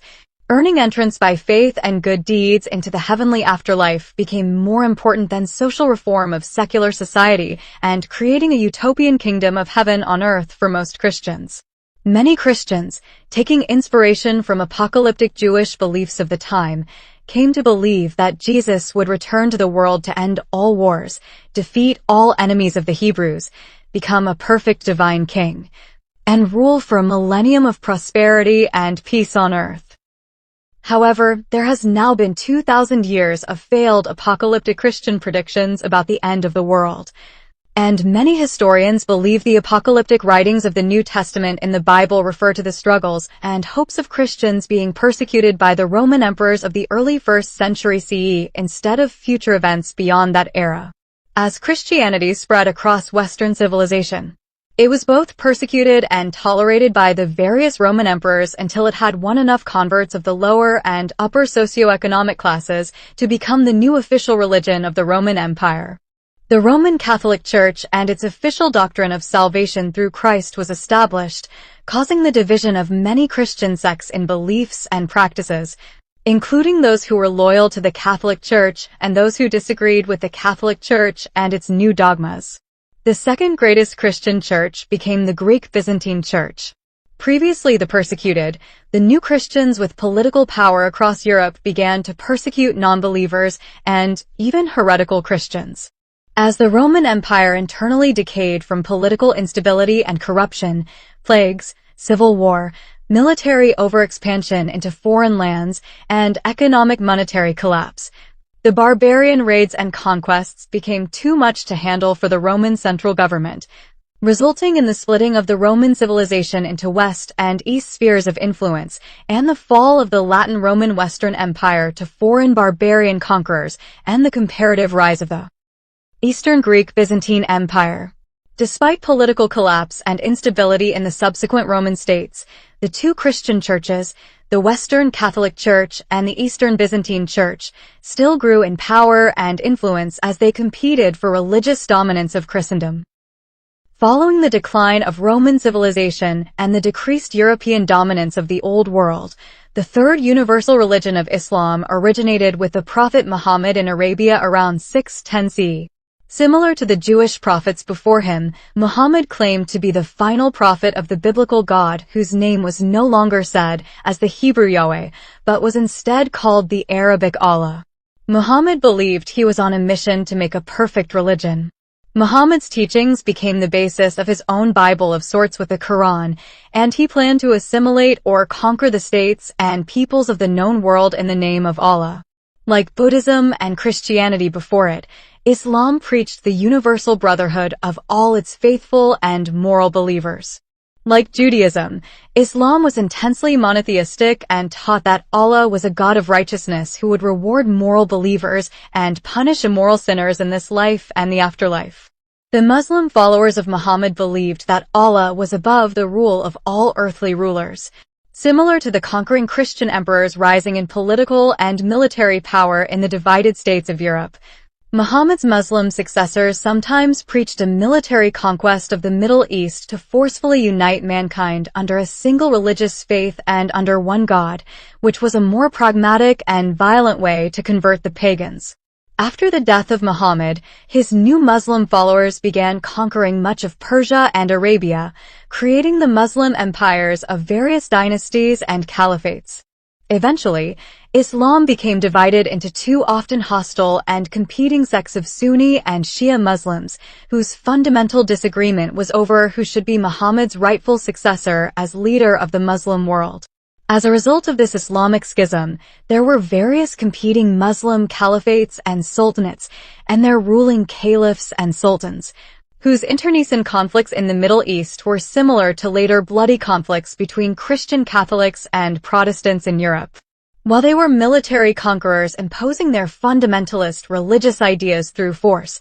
these Muslim states also preserved the rational Greek philosophical writings that had decreased in cultural and intellectual influence due to the collapsed Roman Empire during the European Dark Ages. Some of these Muslim thinkers even spread the proto-science of alchemy, the predecessor to chemistry, wherever they went, helping to preserve the seeds of science and philosophy for the future. These ancient agrarian civilizations of many politically, economically, and culturally connected hierarchical states often experience rise and fall of their communities and populations due to the following internal and external social issues: military conflicts, class conflicts between the ruling administrative ownership class, the upper class that owns productive property and regulates the labor of the lower class, and the unequal distribution of resources in society, and the submissive tax paying working class, the lower class that does not own significant productive property and that must submit to the hierarchical labor relations established by the upper class, and the unequal extraction of resources by the upper class. Racial and cultural conflicts between population minorities and majorities. In different societies, conflicts between policing organizations and peaceful, innocent, and law-abiding citizens or violent, guilty, and criminal citizens. Climate change often due to overexploitation of the natural environment and overconsumption and depletion of natural resources. Natural disasters that either gradually result in social collapse or sometimes wipe out entire societies virtually overnight, like the notorious Pompeii volcanic eruption of the 1st century CE, and pandemic diseases, like the 14th century Black Death, spread through dirty cities and through the trade networks of the expanding global market. The Black Death was the deadliest pandemic in recorded history and was a precursor to later deadly disease outbreaks, from the Spanish flu in the 20th century to COVID-19 in the 21st century. These ancient social problems continue into the modern industrial era. Due to the increased collective intelligence of humanity resulting from the rise of empirical science, modern industrial and post-industrial societies only deal somewhat better with these recurrent social challenges. After a few centuries of relatively peaceful coexistence, the two new faiths of Christianity and Islam and the Christian and Muslim imperial churches, kingdoms, dynasties, and militaries, including European Christian kings and their armed forces, the Roman Catholic Church and its militant followers in Western Europe, the Greek Byzantine Church and its militant followers in Eastern Europe, and the Muslim caliphates and sultanates and their militant followers in the Middle East, came into conflict over control of the Holy Land in the Middle East. Like past and future military conflicts in the Middle East, the Crusades were both an ideological struggle to dominate the culture of the region and a socio-economic struggle to control the Middle Eastern land, which has been a constant important bridge connecting the single landmass of Old World Afro-Eurasia. The Crusades occurred from about 1100 to 1300 CE. Often a target of anti-Semitism from fellow monotheists, some Jewish populations were persecuted and massacred by crusading Christians as well. An unfortunate precursor and foreshadowing of later anti-Semitism in European history by Christians toward Jews, from the Spanish Inquisition that began in the 15th century to the Nazi Holocaust of the 20th century. The series of religious crusade wars between the Muslims and Christians began and ended with victories and losses for control of the Holy Land on both sides, resulting in a religious power struggle among the monotheistic faiths, Judaism, Christianity, and Islam, for hegemonic dominance in the Holy Land that continues today. Despite important differences, the conflicts between Christians and Muslims during the medieval Crusades would mirror later military and ideological conflicts between local Middle Eastern Muslims and American and European Christians during the War on Terrorism in the early 21st century. Despite the Crusades being a conflict primarily between Christians and Muslims, Roman Catholics and Greek Byzantine Christians first acted as allies, then came into conflict themselves, beginning Christian internecine religious and political fighting that would eventually be repeated in future struggles between Christian Catholics and Protestants in Europe. Although not very different from previous military conflicts for land acquisition and religious wars, the Crusades serve as a bloody reminder of how organized religion, which ostensibly attempts to promote social peace and stability, can influence otherwise good people to become irrational and immoral fanatics capable of killing for supposedly sacred religious reasons. Of course, secular philosophies of later history, from capitalist imperialism to authoritarian communism in European states and colonies, would also lead to otherwise good people becoming mass murderers for profit and ideology. Shortly after the Crusades, Asian pastoral nomadic conquerors, the Mongols of the 13th and 14th centuries, swiftly conquered much of Asia and Europe, creating the largest land-based agrarian empire in history. The military successes of the Mongols were due to rapid nomadic warfare, brutally merciless war crimes, sophisticated espionage spying networks, use of gunpowder after its invention in China, and expert strategies in battle. As a result, the Mongols were able to often defeat and conquer their enemies, including some of the divided Christian states of Western and Eastern Europe, some of the divided Muslim states of the Middle East, and the Chinese civilization despite its ultimately unsuccessful Great Wall barrier. Despite establishing a large land-based agrarian empire in Eurasia, the Mongols were unable to conquer the more isolated Asian society of the Japanese islands, with a major setback being typhoons at sea destroying the invading Mongol naval fleets. These natural typhoons that helped repel the Mongol invasion of Japan are known as kamikaze or divine winds by the Japanese, whose later suicidal Imperial Air Force pilots voluntarily crashing into and damaging American naval ships in World War II would share the same name. Despite causing severe infrastructure destruction and bloody death for many victims across Eurasia, the Mongols also united the previously somewhat isolated cultures of East Asia and Europe. During the rule of Mongol Emperor Kublai Khan in China, an Italian explorer Marco Polo, of later fame in waterpool games, visited Asia and shared and exaggerated his experience in the foreign Asian lands with his fellow Europeans, which influenced more European travel, trade, technological innovation, and cultural exchange with foreign lands from East Asia to eventually the New World. Like most great military superpowers before it, the Mongol Empire quickly separated into separate political dynasties after the death of its unifying central leaders and founders, the Khans. After the Mongol conquests, there were major philosophical and artistic changes in Europe during the Renaissance period of the 15th and 16th centuries. The preserved and rediscovered Greek and Roman philosophical literary classics reinvigorated Western European culture with past scientific and philosophical ideas, some of which contradicted and some of which coincided with Christianity. A prominent philosophical development of the time was humanism,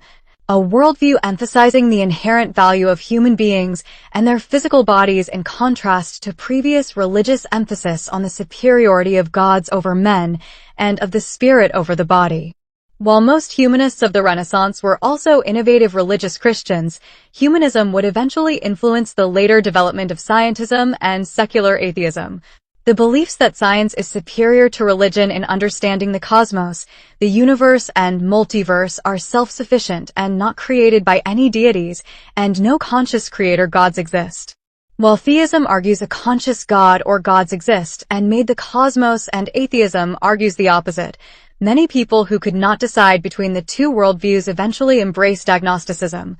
which argues people cannot really know if a god exists or does not exist because it is currently an unresolvable metaphysical question. However, because most agnostics accept scientific theories over religious ideas whenever the two are contradictory, agnostics and atheists are often viewed as secular ideological allies and irreligious people. The Italian Renaissance of the 15th and 16th centuries was a period of European history in which some of the greatest works of art produced by the human species were created. The concept of a Renaissance man, or a polymath person with many diverse talents and interests, comes from this historical period. Three prominent Renaissance artists were Michelangelo, Leonardo da Vinci, and Raphael. All of these artists would inspire the much greater fictional Teenage Mutant Ninja Turtles with the same names. Michelangelo's two greatest works of art were the King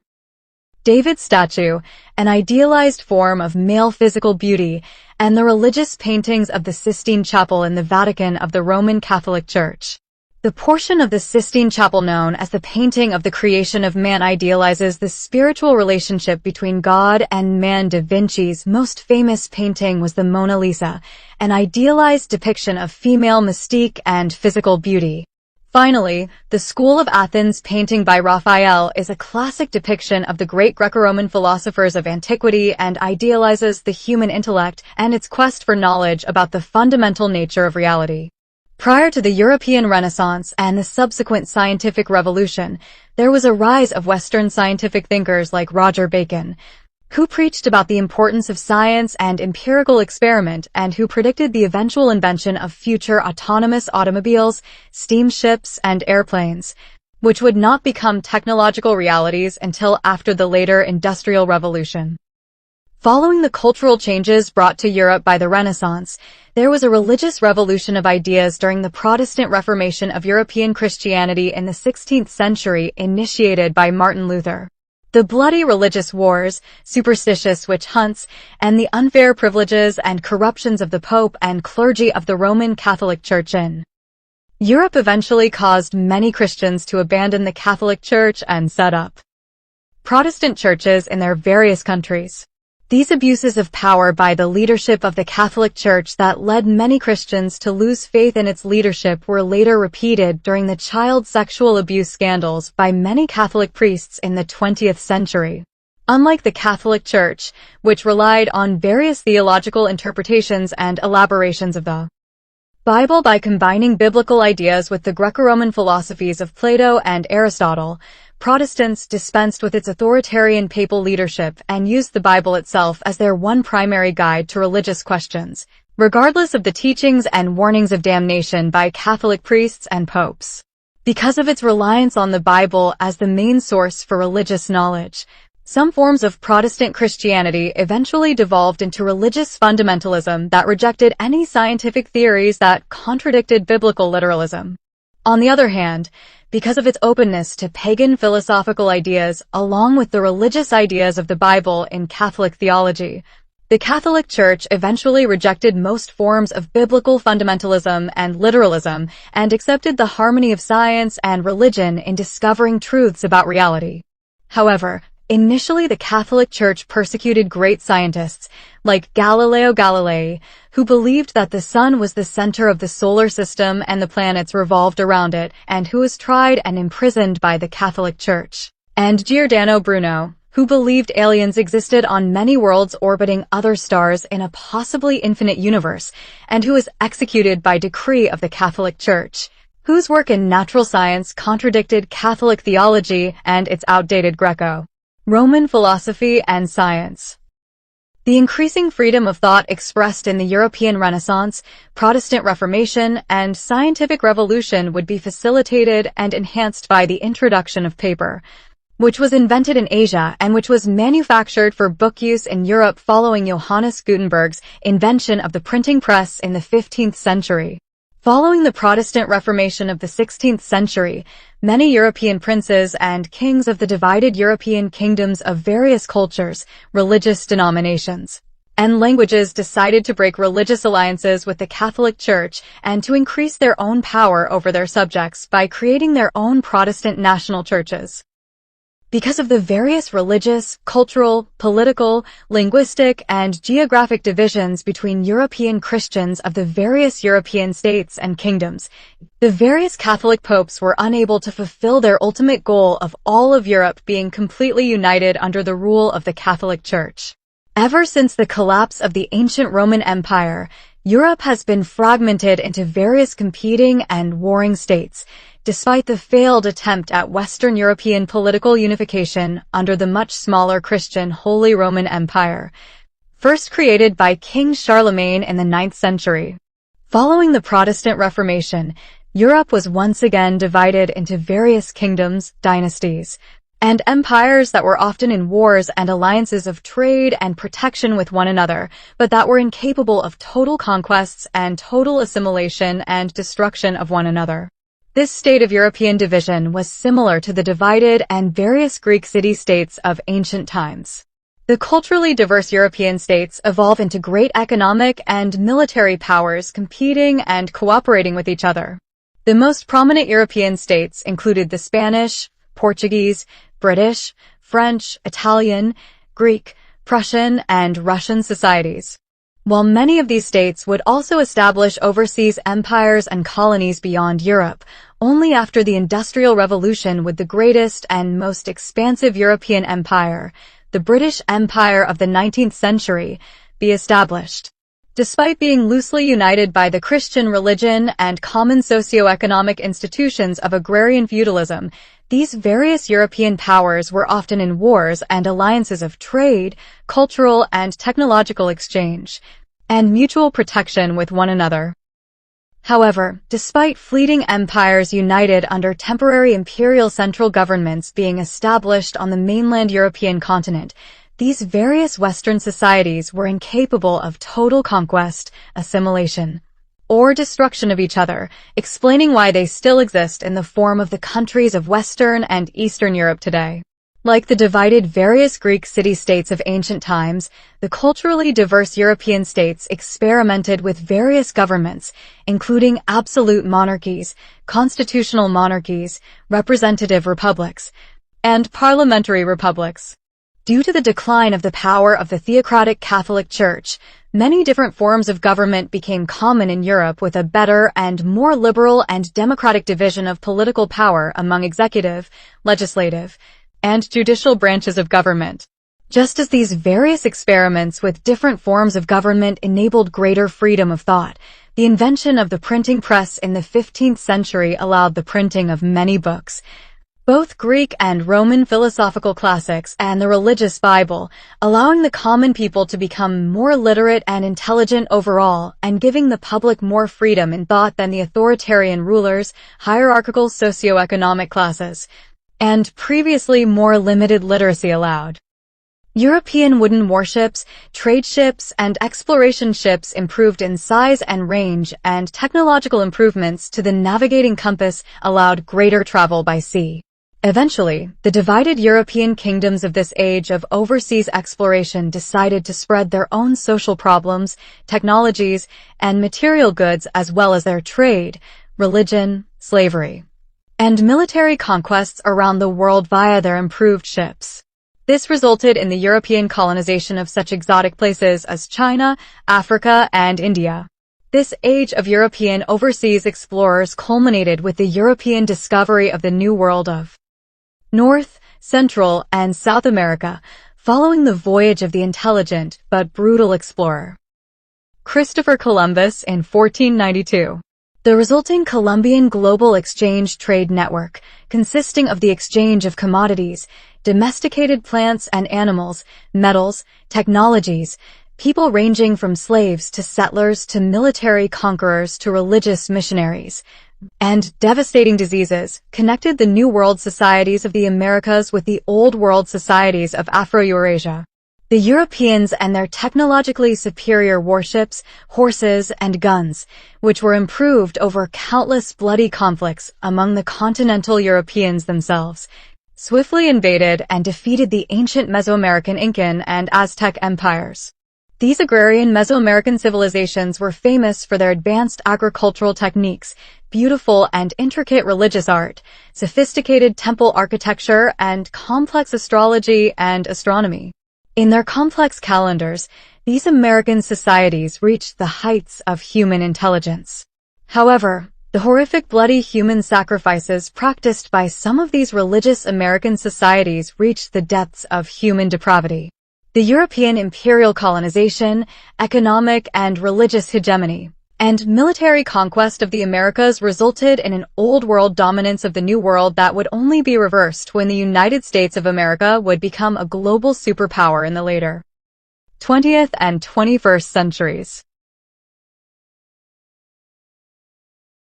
Beginning in the 16th century, and ultimately reaching its culmination in Big Bang and multiverse cosmology of the 20th century,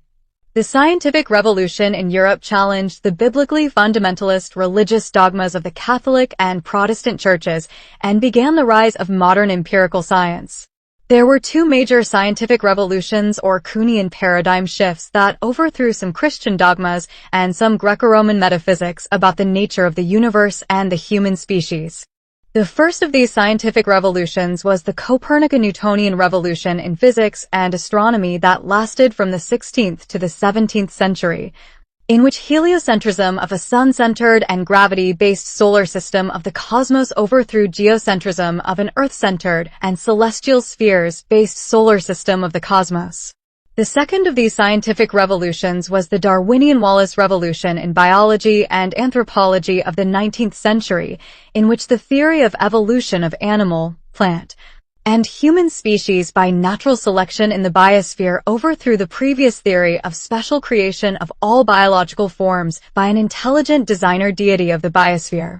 These scientific theories of the true material nature of the solar system and human evolution challenged some of humanity's most cherished religious beliefs about the nature of the universe, life, mankind, and God as imagined in the innumerable myths of the countless faiths of the past. Through the scientific revolution, natural scientists began to retrace the grand story and history of life, mankind, the world, and the universe in greater and more accurate detail, giving them a clearer picture of the past and a more uncertain look at the future. While the diverse small and large European states still fought wars among themselves on the continent for central control of Europe, the imperial European powers likewise fought wars for control of their conquered and subjugated New World territories and colonies overseas. Finally, after periods of European exploration and settlement of the New World, the colonies of European immigrants and American indigenous natives of North America and South America rebelled for political and economic independence from their previous European masters. Against all odds, the United States of America, Mexico, and the various countries of South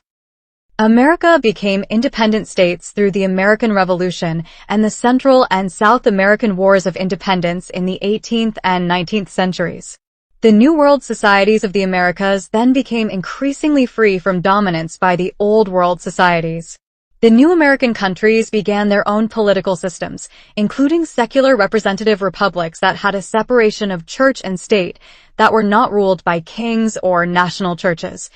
and that had better division of powers among the executive, legislative, and judicial branches of government. The predominantly English-speaking and Protestant United States of America and the predominantly Spanish-speaking and Catholic Mexico and the various countries of South America then continued their complex processes of social evolution.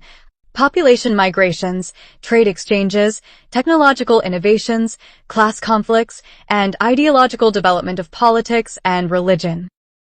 Within a span of less than 300 years from its founding in 1776 to the current 21st century,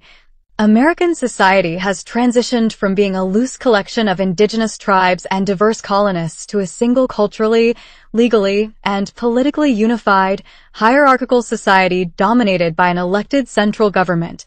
wealthy multinational corporations, and a powerful military-industrial complex. Throughout its history of a few centuries, American society has been dominated in different eras by the following common social classes: indigenous tribes, imperial colonists, free farmers, slaves, explorers and settlers, industrial laborers, post-industrial workers, countercultural hippies and psychonauts, and eventually even space travelers.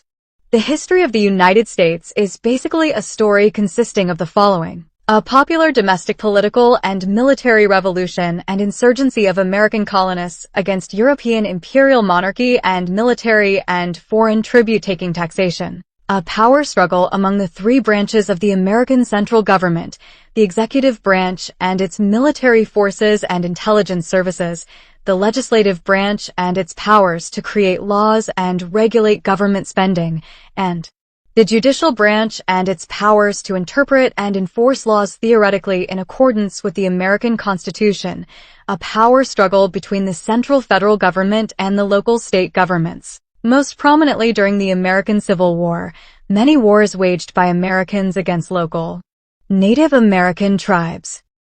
African slaves, Confederate rebels, and foreign powers, militaries of North America, Central America, South America, Asia, the Middle East, Europe, and Africa. The struggle of American citizens trying to peacefully coexist with each other despite endless conflicts, arguments, fights, and murders among individuals every day, as occurs in all societies. The cyclical rise and fall of the divisive party politics of conservatives and liberals, the struggle of loners and mentally ill people to fit into the large-scale, impersonal cities and regular work and leisure routines of communities in American society, and finally, the struggle of different Americans trying to gain more freedoms and liberties from those with institutional, political, military, economic, religious, patriarchal, and cultural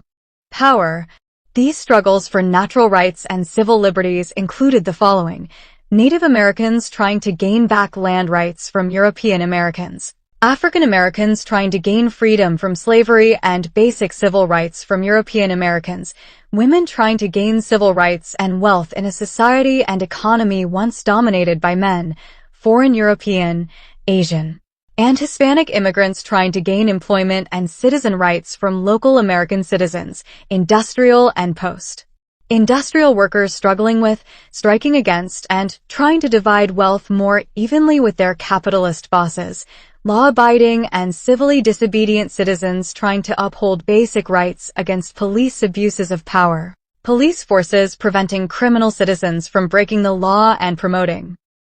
social anarchy, the military and intelligence services protecting and violating the rights of domestic American citizens and foreign states and citizens, secular people, agnostics, atheists, deists, and apatheists, and other non-Christian people, including Hindus, Buddhists, Jews, Muslims, etc., struggling for their right to free worship against theocratic Christian institutions. Law-abiding citizens struggling for freedom from harassment and for safety in person and property from criminal American gangs and mafias. Environmentalists and animal rights activists struggling against abuses of the environment and animals by industrialists and farms, people of minority sexual orientations and genders, homosexuals, bisexuals, asexuals, transgenders, etc., struggling for sexual freedoms and civil rights against the heterosexual, traditional gender majority, and the struggle for power between the civilian voters and democratic government on the one hand, and the wealthy special interest groups bribing elected officials, and the war-making military-industrial complex trying to maintain domestic and foreign imperial dominance on the other hand, essentially, the struggle for a democratic society instead of a plutocratic and authoritarian society. Despite its small lifespan within the history of civilization on Earth, American society is important because it has so many fundamental similarities with other past and present societies, and since it is now the dominant imperial superpower of the 21st century. Like all past societies have either completely collapsed or have spawned successor states eventually, American civilization and its federal central government will likely come to an end in the near or far future due to one of the following causes: global nuclear war, another civil war, absorption into a world government, a major natural disaster, or the inevitable change in North American geography due to geological evolution and continental drift of plate tectonics. Returning to the Europe of the 18th century, France underwent violent social turmoil due to popular rebellion against the corrupt abuse of authority and the unequal and unfair distribution of political power and agrarian and imperial wealth by the French monarchy, clergy, and nobility, and the subsequent impoverishment and powerlessness of the French commoners, including the agrarian peasantry and urban middle and lower classes. French society was divided into four major social classes, including the absolute monarchy led by the French king, the first estate of the religious clergy and church, the second estate of the nobility of mostly wealthy large landowners, and the third estate of the peasant and urban commoners. The power struggle for political representation and the economic struggle for fair taxation between the upper and lower estates were some of the major causes of the French Revolution. Inspired by the democratic ideals of the American Revolution and burdened by taxation to help support the American War of Independence to limit the power of the British monarchy in the Americas, the rebels of the French Revolution began overthrowing the corrupt French monarchy and overturning many unfair traditions of the clergy and nobility. The revolution for a more just society soon devolved into mob violence and indiscriminate terror upon those rightly or wrongly accused of being reactionary supporters of the royal regime. The execution and collapse of the French monarchy by bloody guillotines led to the establishment of a new constitutional republic with more equal democratic political representation and more equal distribution of taxation and wealth in society. The successful French Revolution led to French imperialism as the new French Republic tried to encourage the overthrow of similar European monarchies and tried to dominate as the ruling political and military authority of continental Europe. Taking advantage of these wars for social change was the famous French military commander with the greatest Napoleon complex, Napoleon Bonaparte,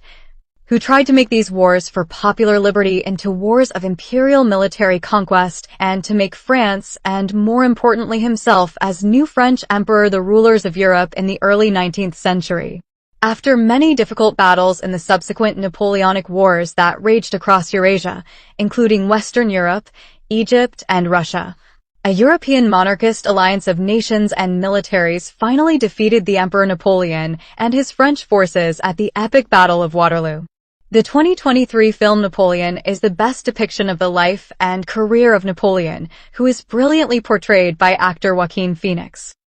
Despite its increasing losses of the New World imperial territories following the American revolutions for political independence, the European imperial powers continue to fight for military power over and to compete for corporate profit over their other overseas colonies and territories around the globe in Asia, both India and China, and Africa especially. This age of European imperialism resulted from both continuation of agrarian imperial disputes for continental land dominance and from predatory capitalist competition for forcefully profiting from and exploiting the natural resources and labor forces of foreign markets. The military conflicts and capitalist competition among European states around the world determined who would control the colossal wealth, natural resources, settlements, and foreign labor of the new global market. The British Empire with its formidable navy became the most powerful overseas empire in history until the establishment of the communist Soviet Empire in Eastern Europe and the informal American empire of corporate dominance and military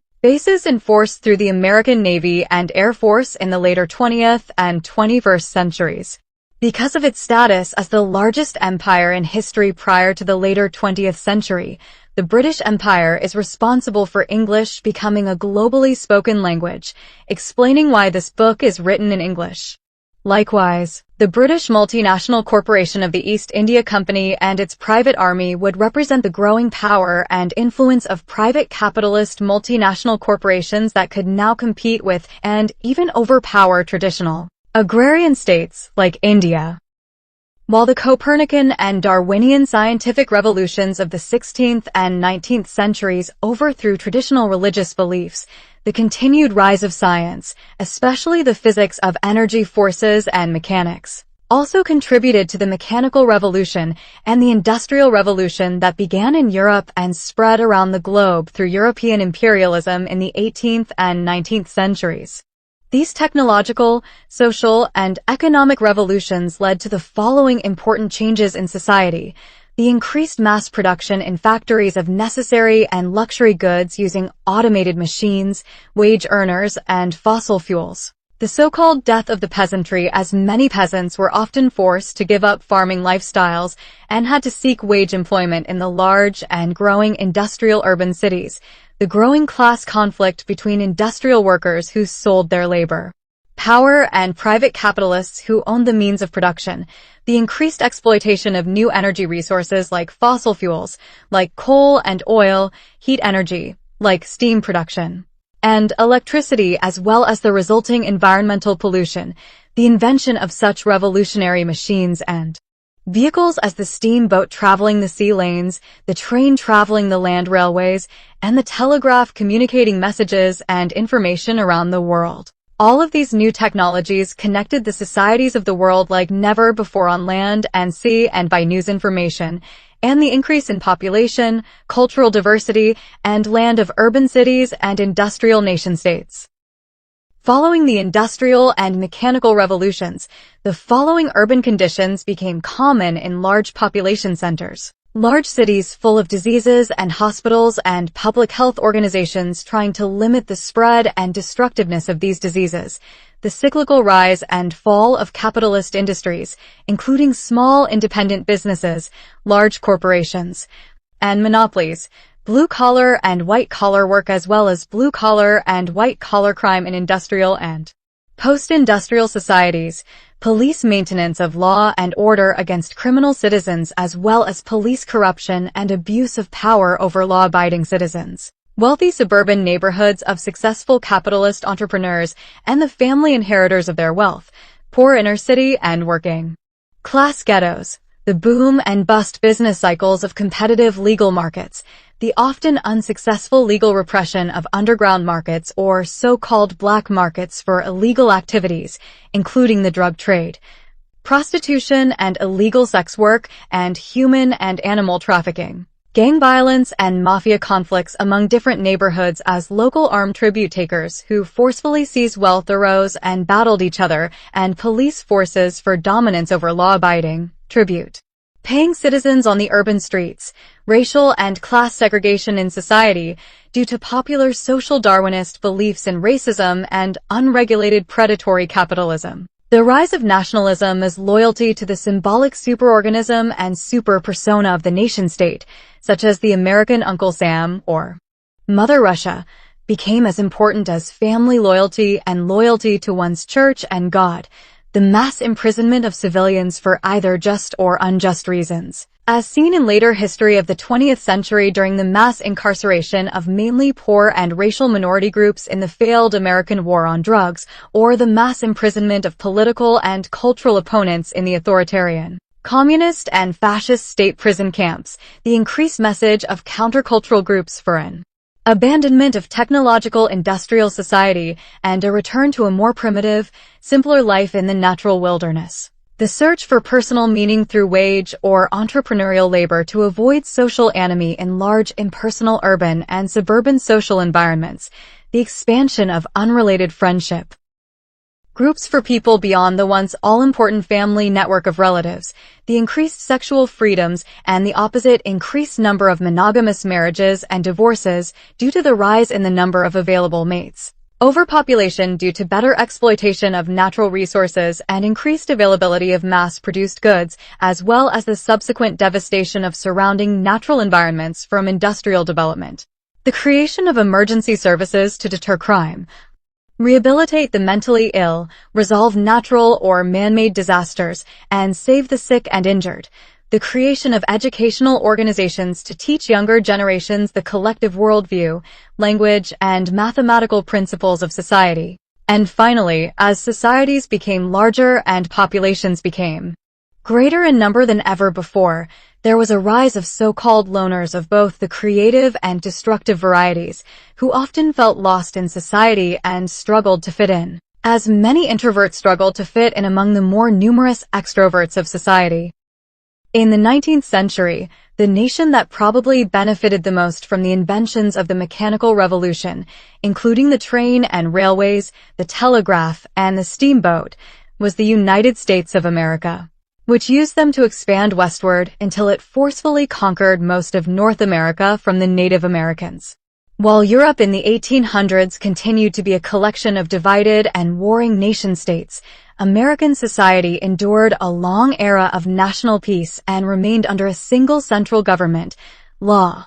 and economy due to the technologies resulting from the mechanical and industrial revolutions, enabling sufficiently fast travel, trade, and news information for its diverse populations. The European American settlers were often, but not always, the aggressors in their conflicts with Native American tribes, which often resulted in either the genocide and forced resettlement of the indigenous peoples or the native tribal raids and massacres of expeditions of pioneer explorers. Despite the constant wars between European Americans and local Native Americans, the Union under the control of the American central government expanded across the North American continent from the Atlantic to the Pacific coast, essentially creating an American continental empire based on the expansionist idea of manifest destiny. As the population numbers of the country increased and the power of the American government and armed forces grew,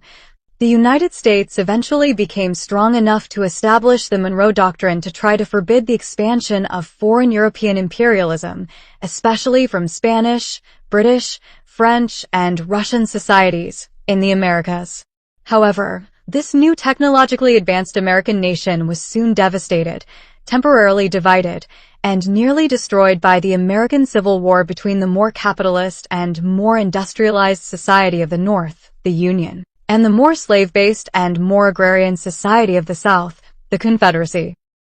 The Civil War became the deadliest war in American history, resulting in the deaths of hundreds of thousands of Americans, including Confederate rebels. However, despite how deadly it was, the conflict was relatively brief, and it ended with victory of the American central government and maintenance of the American Union, and the defeat of the Confederate rebel government and its failed objective to dissolve the country into two competing nation-states. The end of the Civil War resulted in the end of slavery for African Americans, despite the continued existence of racism, lynchings, hate crimes, and segregation toward African Americans across the nation.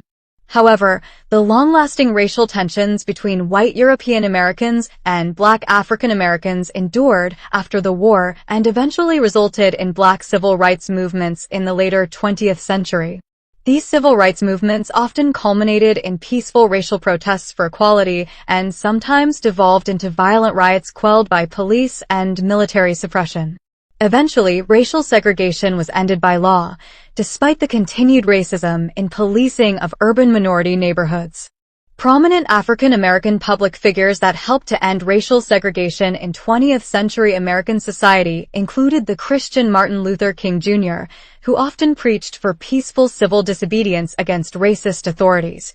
and the Muslim Malcolm X, who often argued for violent self-defense against racist authorities. These subcultural conflicts among Americans would repeat throughout the 19th and 20th centuries as homosexuals and lesbians, women, Hispanic immigrants, and other minority groups, who all felt like second-class citizens, fought for their civil rights against bigoted authorities in America, just as unions of American workers fought for their rights against the capitalist owners of big corporations in the new industrial American power. Following the secular philosophical example of the scientific revolution, a political revolution of ideas began in Europe. The most important of these revolutionary political and socio-economic ideas was the development of socialism and communism. The main contrasting types of collectivism were democratic socialism, authoritarian communism, and Marxism advocated by the social philosopher Karl Marx in the 19th century. Marx believed that all civilizations underwent class struggles between the less numerous, more powerful, and wealthier ruling minority group, who owned most of the wealth, property, and productive technology of society, and the more numerous, less powerful, and less wealthy ruled majority group, who had most of their wealth taken by the rulers, who did not own property or who had to pay tributes and taxes from their owned property, and who did not own most of the productive technology of society. The philosophical work of Marx would be improved by later sociological thinkers like Eric Wolff in the 20th century.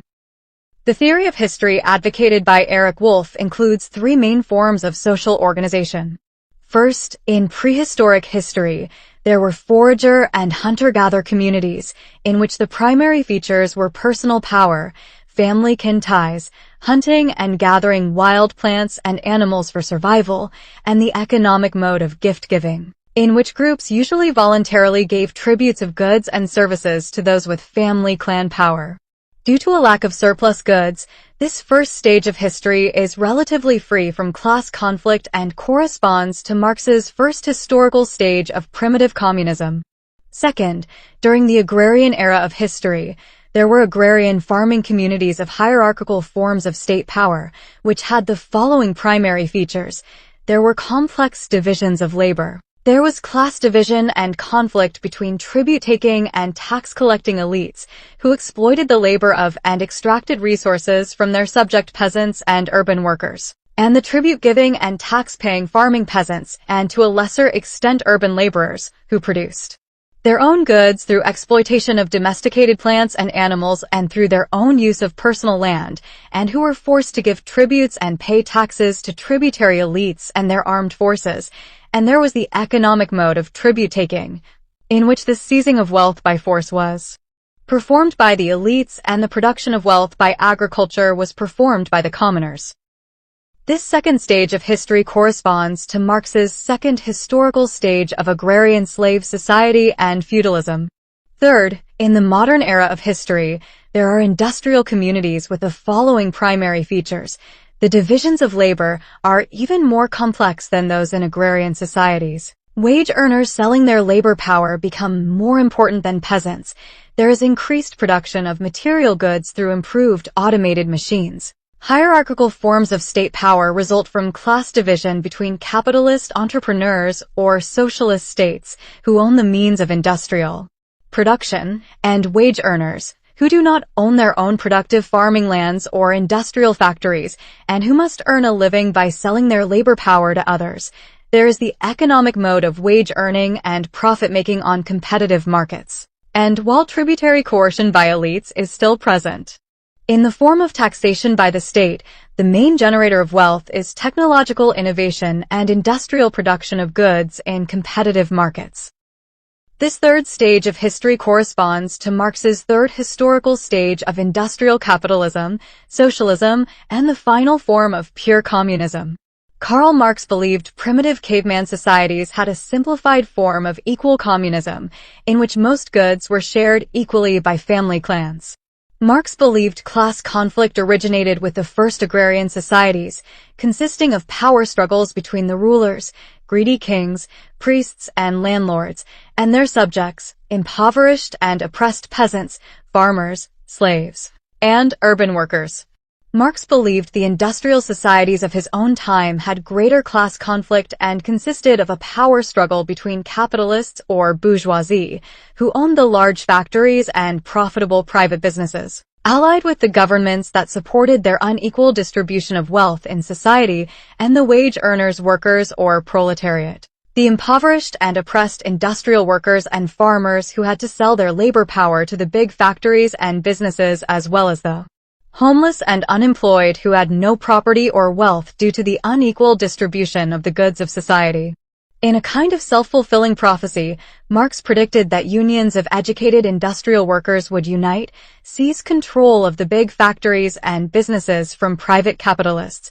overthrow the conservative government allied with the private corporations, and establish a liberal democratic socialist government that would equally distribute the goods of society to all workers to end poverty and class conflict. This transitional socialist stage of the dictatorship of the proletariat would eventually give rise to a final utopian stage of communism where the government itself, all forms of money, and all class distinctions would come to an end. In such an ideal, truly communist society, goods would be superabundant, there would be free access to them, and everyone would receive what they need from each other, and would be free to do whatever forms of labor they desired. This theoretical utopian society is difficult to imagine on anything but a small state scale, and might be easier to imagine if autonomous machines invented by people overtook the most negative forms of labor to essentially make most forms of labor a voluntary rather than a necessary task. While Karl Marx focused mainly on the struggles of blue-collar workers who manually produced goods in the 19th century, the rise of white-collar workers who mainly performed services in the later 20th and 21st centuries resulted in a new focus of Marxist ideology on the exploitation of white-collar workers by major corporations in the post-industrial era of society. While Marx believed a communist revolution would establish a more equal democratic socialist society, many forms of communism established in Eastern Europe and Asia actually resulted in still unequal authoritarian socialist societies, in which single-party governments ruled state enterprises that still exploited peasant and proletariat labor, and still divided the goods of society unequally. This inability of humans to establish a fair and equal society was portrayed in the amazing fictional satire Animal Farm by George Orwell in 1945. Marx wanted all the nations of Europe and all the workers of the world to unite and become communists, saving the industrial and agrarian workers of Europe and foreign colonies from oppression, and giving control of society to the majority of the population instead of the ruling minority for the first time in history. Marx wanted global communism and the overthrow of global capitalism and its subsequent global industrial imperialism. However, rival capitalist corporations across Europe and America, who were inspired by the works of the economist Adam Smith that advised nations and corporations on how to acquire great private wealth, wanted global capitalism, in which big privately owned businesses traded and spread throughout the globe without the interference of national governments. Thus, ironically, socialism and capitalism both worked towards a similar end of uniting the economies and workers of the world in a single global system without the interference of national governments. Capitalists wanted to unite the societies of the world through rule by multinational corporations disregarding national boundaries, and communists and socialists wanted to unite the societies of the world through unions of workers disregarding national identities. Despite these radical and revolutionary political ideas, communism and socialism did not really spread for a long time. Even though labor strikes for basic rights by trade unions of workers were as common as the bloody repression of them by corporate leaders and police in many of the world's largest cities and industrial centers. The exploitation of powerless humans by powerful humans in civilization mirrors the exploitation of powerless species by powerful species in the food chain of the biosphere. Because all life forms compete with and exploit other life forms for survival, it is unlikely that civilization will ever establish a truly equal utopian society in which wealth and power are shared as democratically and equally as possible. Many futurists speculate that the creation of artificially intelligent robots might free most people from the most harsh and boring forms of labor, which could make society less exploitative and more equal. However, robot slaves could possibly develop further artificial intelligence and eventually rebel for freedom against their human masters. Thus, class conflict between humans could eventually be replaced by class conflict between humans and robots. Likewise, further biological evolution, perhaps with the assistance of advanced genetic engineering, could eventually free the evolutionary descendants of humanity from reliance on traditional foods and natural resources, possibly creating future life forms that rely on alternative methods of getting energy for survival that do not involve the harsh exploitation present in the current food chain. However, these futurist speculations are currently akin to science fiction. Thus, the exploitation of humans and animals in the biosphere and civilization is likely to continue for the foreseeable future. In contrast to egalitarian communism and Marxism, which saw civilization as a corruption of the more natural state of primitive communism and argued society should transition to an industrial form of democratic socialism to end the horrific mistreatment of industrial workers, social Darwinism promoted the supposed morality of social inequality. Social Darwinism of the 19th century was the ideological basis of some forms of European imperialism, nationalism, capitalism, and racism. Social Darwinists argued that just like powerful species dominated other weaker species for survival, powerful nations and empires also dominated weaker societies for survival, providing a moral justification for Western civilization's military and economic domination of the world. With the domination of capitalism in the later 21st century, due to the collapse of most authoritarian communist societies in the later 20th century, many contemporary supporters of capitalism argue it can be compatible with social democracy that places limits on how much capitalists can exploit the labor of workers. Many pro-capitalists also argue that capitalism can adopt environmentally friendly technologies to simultaneously profit from them and limit negative effects of industrialization on the natural environment. Many libertarian capitalists also argue that while large monopolies are bad for society because they limit free competition, freedom of small private businesses is a good thing for society because it allows greater amounts of liberty and creativity for people producing new innovations, goods, and technologies. Likewise, market socialists believe that businesses should have workplace democracy to have a middle ground between the failures of capitalism and state socialism. However, it is difficult to see how capitalism can prevent inequality between first world industrially developed nations and third world industrially developing nations since the wealth of the former appears to depend on the poverty of the latter. Likewise, it is difficult to see how capitalism can help establish world peace since war profiteering and profits from the production of weapons by the military-industrial complex indicate war is often too profitable for some powerful capitalists.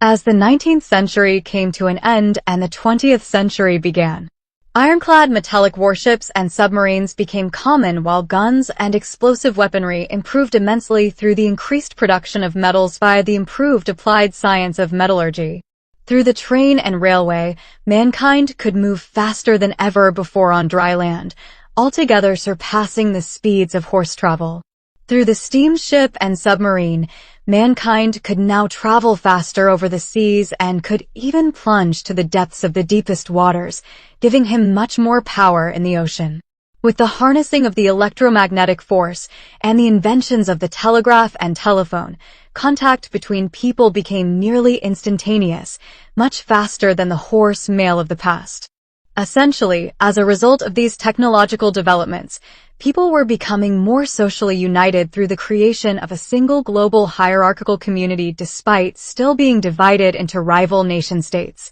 People were becoming more powerful over natural forces, machines, and each other, and people were getting better at communicating with each other faster and killing each other more efficiently. Using their metal warships and large organized armies with increasingly better guns and explosives in the latter 19th century and early 20th century, the European empires expanded their colonial settlements, extracted wealth and natural resources through violent wars on the other continents of Asia and Africa, and established large trade networks across the globe and its 7 seas. While the Monroe Doctrine of the United States liberated some New World territories from control by the Spanish Empire, the increased power of the American Armed Forces and Navy, resulting from the military tests and innovations of both the annexationist Mexican-American War, which resulted in the United States conquering much of North America from Mexico, and the Civil War, encouraged the spread of American imperialism in Central America, especially Cuba, the Pacific Islands, especially Hawaii and the Philippines, and eventually even East Asia, the so-called gunboat American diplomacy in Japan and China. The expanding militaries and corporations of the Americans and Europeans soon came into conflict with the civilized Asian countries of China and Japan, resulting in a series of European and Asian wars, most notoriously the so-called Opium Wars, that ended with Asia, particularly China, first becoming more subservient to foreign Western economic interests, and then Asia, particularly Japan, eventually becoming more independent of European military dominance. The island nation of Japan, starting with a samurai civilization like that of the European feudal knight societies of the Middle Ages, swiftly rose to modern industrial civilization within a century after adapting Western technology, industry, and weaponry from the Americans and Europeans. The modernization of Japan enabled the reformed Imperial Japanese Armed Forces to repel Russian military invasion of Asian territories and eventually lead to the rise of fascist military rulers under an autocratic emperor in Japan in the 20th century prior to the Second World War. The Japanese victory over the Russians showed the Europeans how easily their empires could be defeated if they overextended themselves into foreign lands, and how vulnerable their overseas colonies were to foreign nationalist revolutions for independence.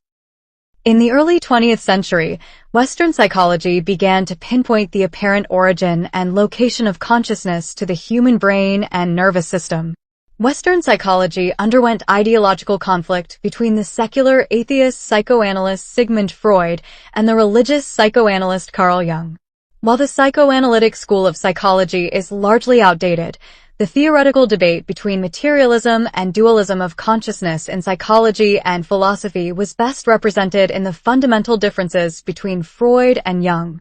Freud viewed the human mind as perhaps being reducible to the physical brain. He believed the mind had a conscious component that people were aware of. He also thought the mind had an unconscious component that people were unaware of during waking consciousness, but became partially aware of during dreaming consciousness. Likewise, he believed the unconscious mind had hidden desires that were socially unacceptable, but that still influenced human behavior. He believed rational psychology provided a natural explanation for the origin of irrational religion and suggested God was merely the psychological projection of an imaginary supernatural father figure onto the material world and social order to help people cope with them. And he thought people needed psychotherapy to resolve the mental conflicts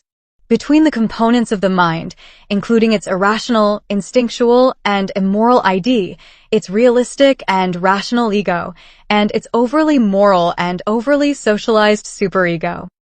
On the other hand, the religious psychoanalyst Carl Jung believed human consciousness transcended the unconscious of individual minds and inhabited a collective unconscious of the human species. Jung believed that common archetypes, like the trickster archetype, present in dreams and folklore of different individuals and societies, provided evidence for the existence of the collective unconscious. Religious myths from different cultures also share many common archetypes of the collective unconscious. Therefore, Jung viewed religion as essential for many people in becoming aware of fundamental truths about the self and reality present in religious symbols of the collective unconscious. Similar to the Jungian collective unconscious composed of all unconscious minds, many pantheists believe God is the collective consciousness of all minds in the cosmos. In addition, Jung theorized that individuals can be categorized on a spectrum of more mentally introspective and less social introversion,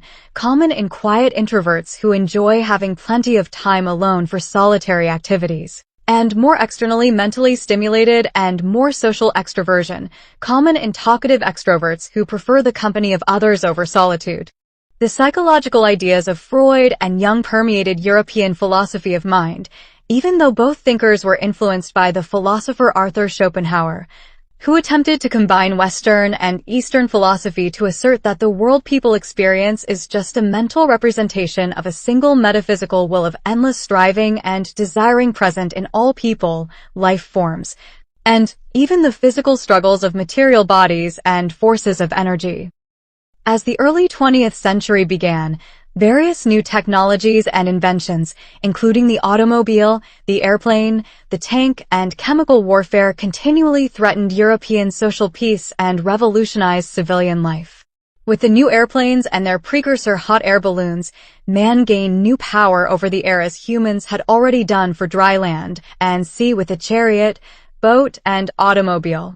Following the invention of new overly destructive weapons, tanks, submarines, armed airplanes, and improved bombs, the practical embracing of social Darwinism for the leaders of the European powers, with its emphasis on the inherent goodness of imperialism, nationalism, and predatory capitalism, and the rise of a united German state to power in Central Europe under the leadership of a militant Kaiser emperor.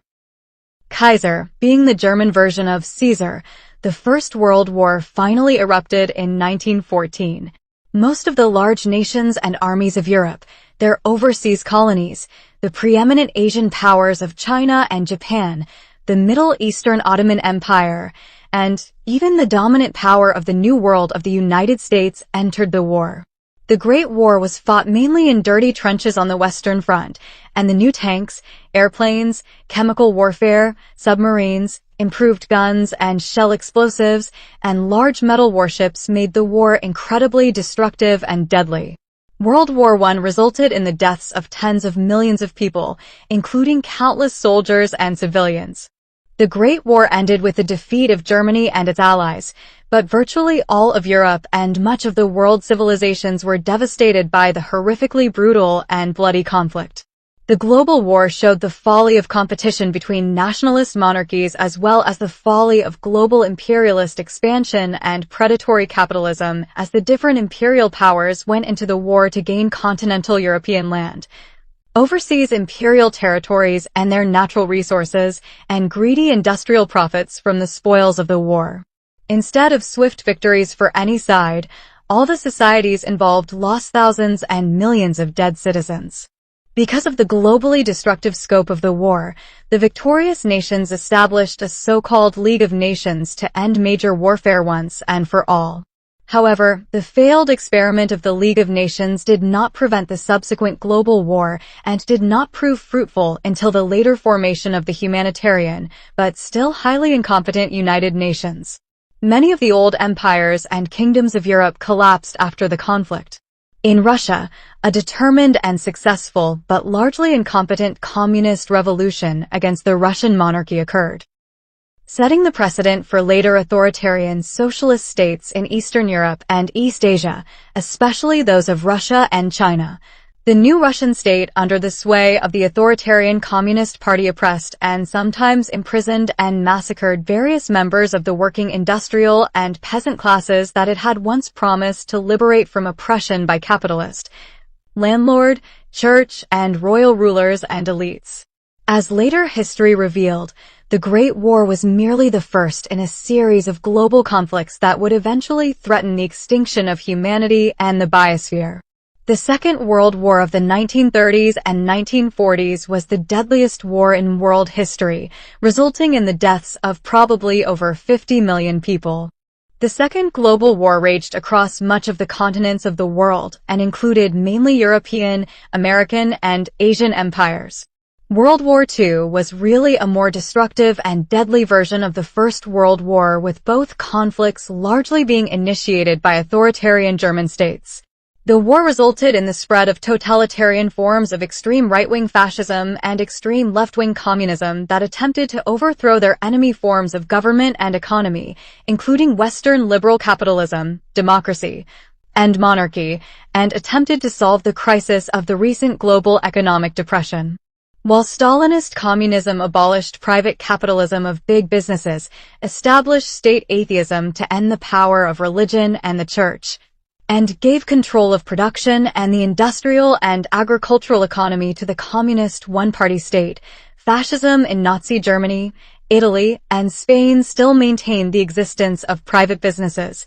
especially the military-industrial complex, to prevent full-scale socialist revolution, even though it heavily regulated capitalists due to the capitalist failures of the Great Depression following the Wall Street stock market crash of the 1920s and the subsequent poverty and unemployment in capitalist free market societies.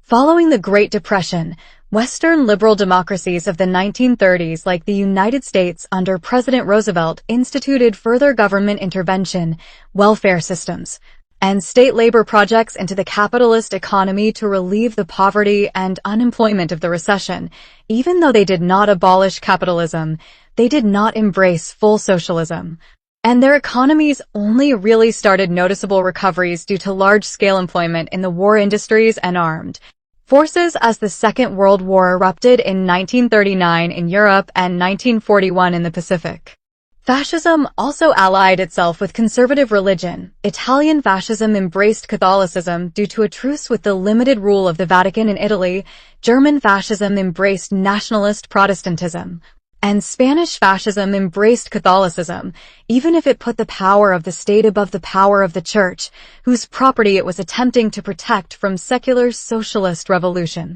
Likewise, unlike the communist ideology that at least claimed in propaganda to be working toward an equal society without class conflicts, fascist ideology was more akin to the militant nationalism, xenophobic racism,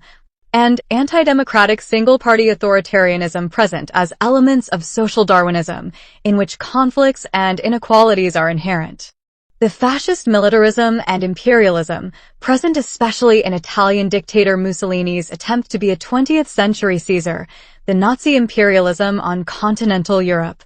and the Japanese imperialism and genocidal policies in its brutal conquest of China, was a reversion to the agrarian tribute-taking elite's belief that the seizing of wealth through war was a faster generator of wealth than agricultural growth and free market competition. Thus, the fascist states tried to reverse their own poverty that was due to previous military loss in the First World War and due to the global economic recession, by conquering and seizing the wealth of other societies.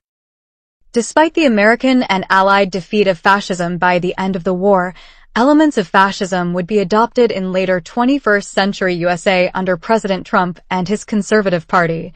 whose most extreme fascist supporters almost overthrew American democracy in an attack on Congress in 2021 following the Democratic election of moderate liberal President Biden. Despite being technologically advanced from the high development of science and mechanical industry,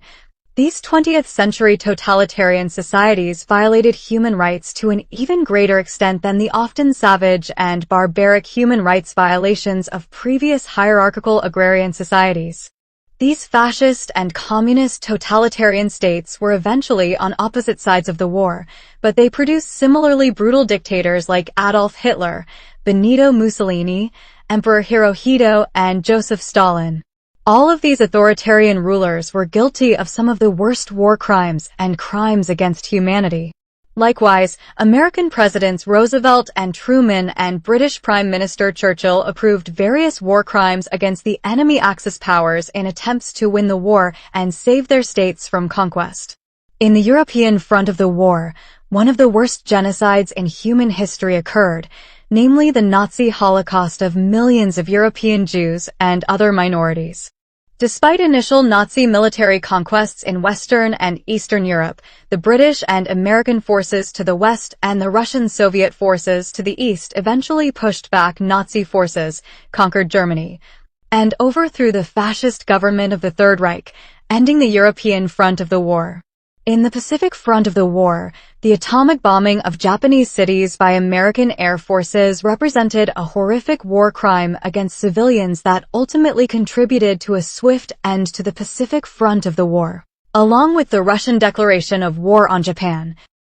the creation of atomic bomb superweapons and the subsequent production of nuclear weapons and more peaceful nuclear power plants in the latter 20th century marked another mixed achievement in the history of life and humanity. During the Mechanical Revolution and Industrial Revolution, man had tamed some of the power of the fundamental energy force of electromagnetism as electricity became a primary power source for industrial cities. Likewise, the prior creation of aerial, land, and naval vessels represented man's increasing control over the solid, liquid, and gaseous states of matter. This production of nuclear weapons and power plants marked man's precarious harnessing of the plasma state of matter and of the fundamental nuclear forces of energy. Likewise, the rocket bombs created and used by the Nazis to bombard cities during the war would influence the later creation of space rockets, especially since many former Nazi scientists were recruited by the American Space Agency after the war.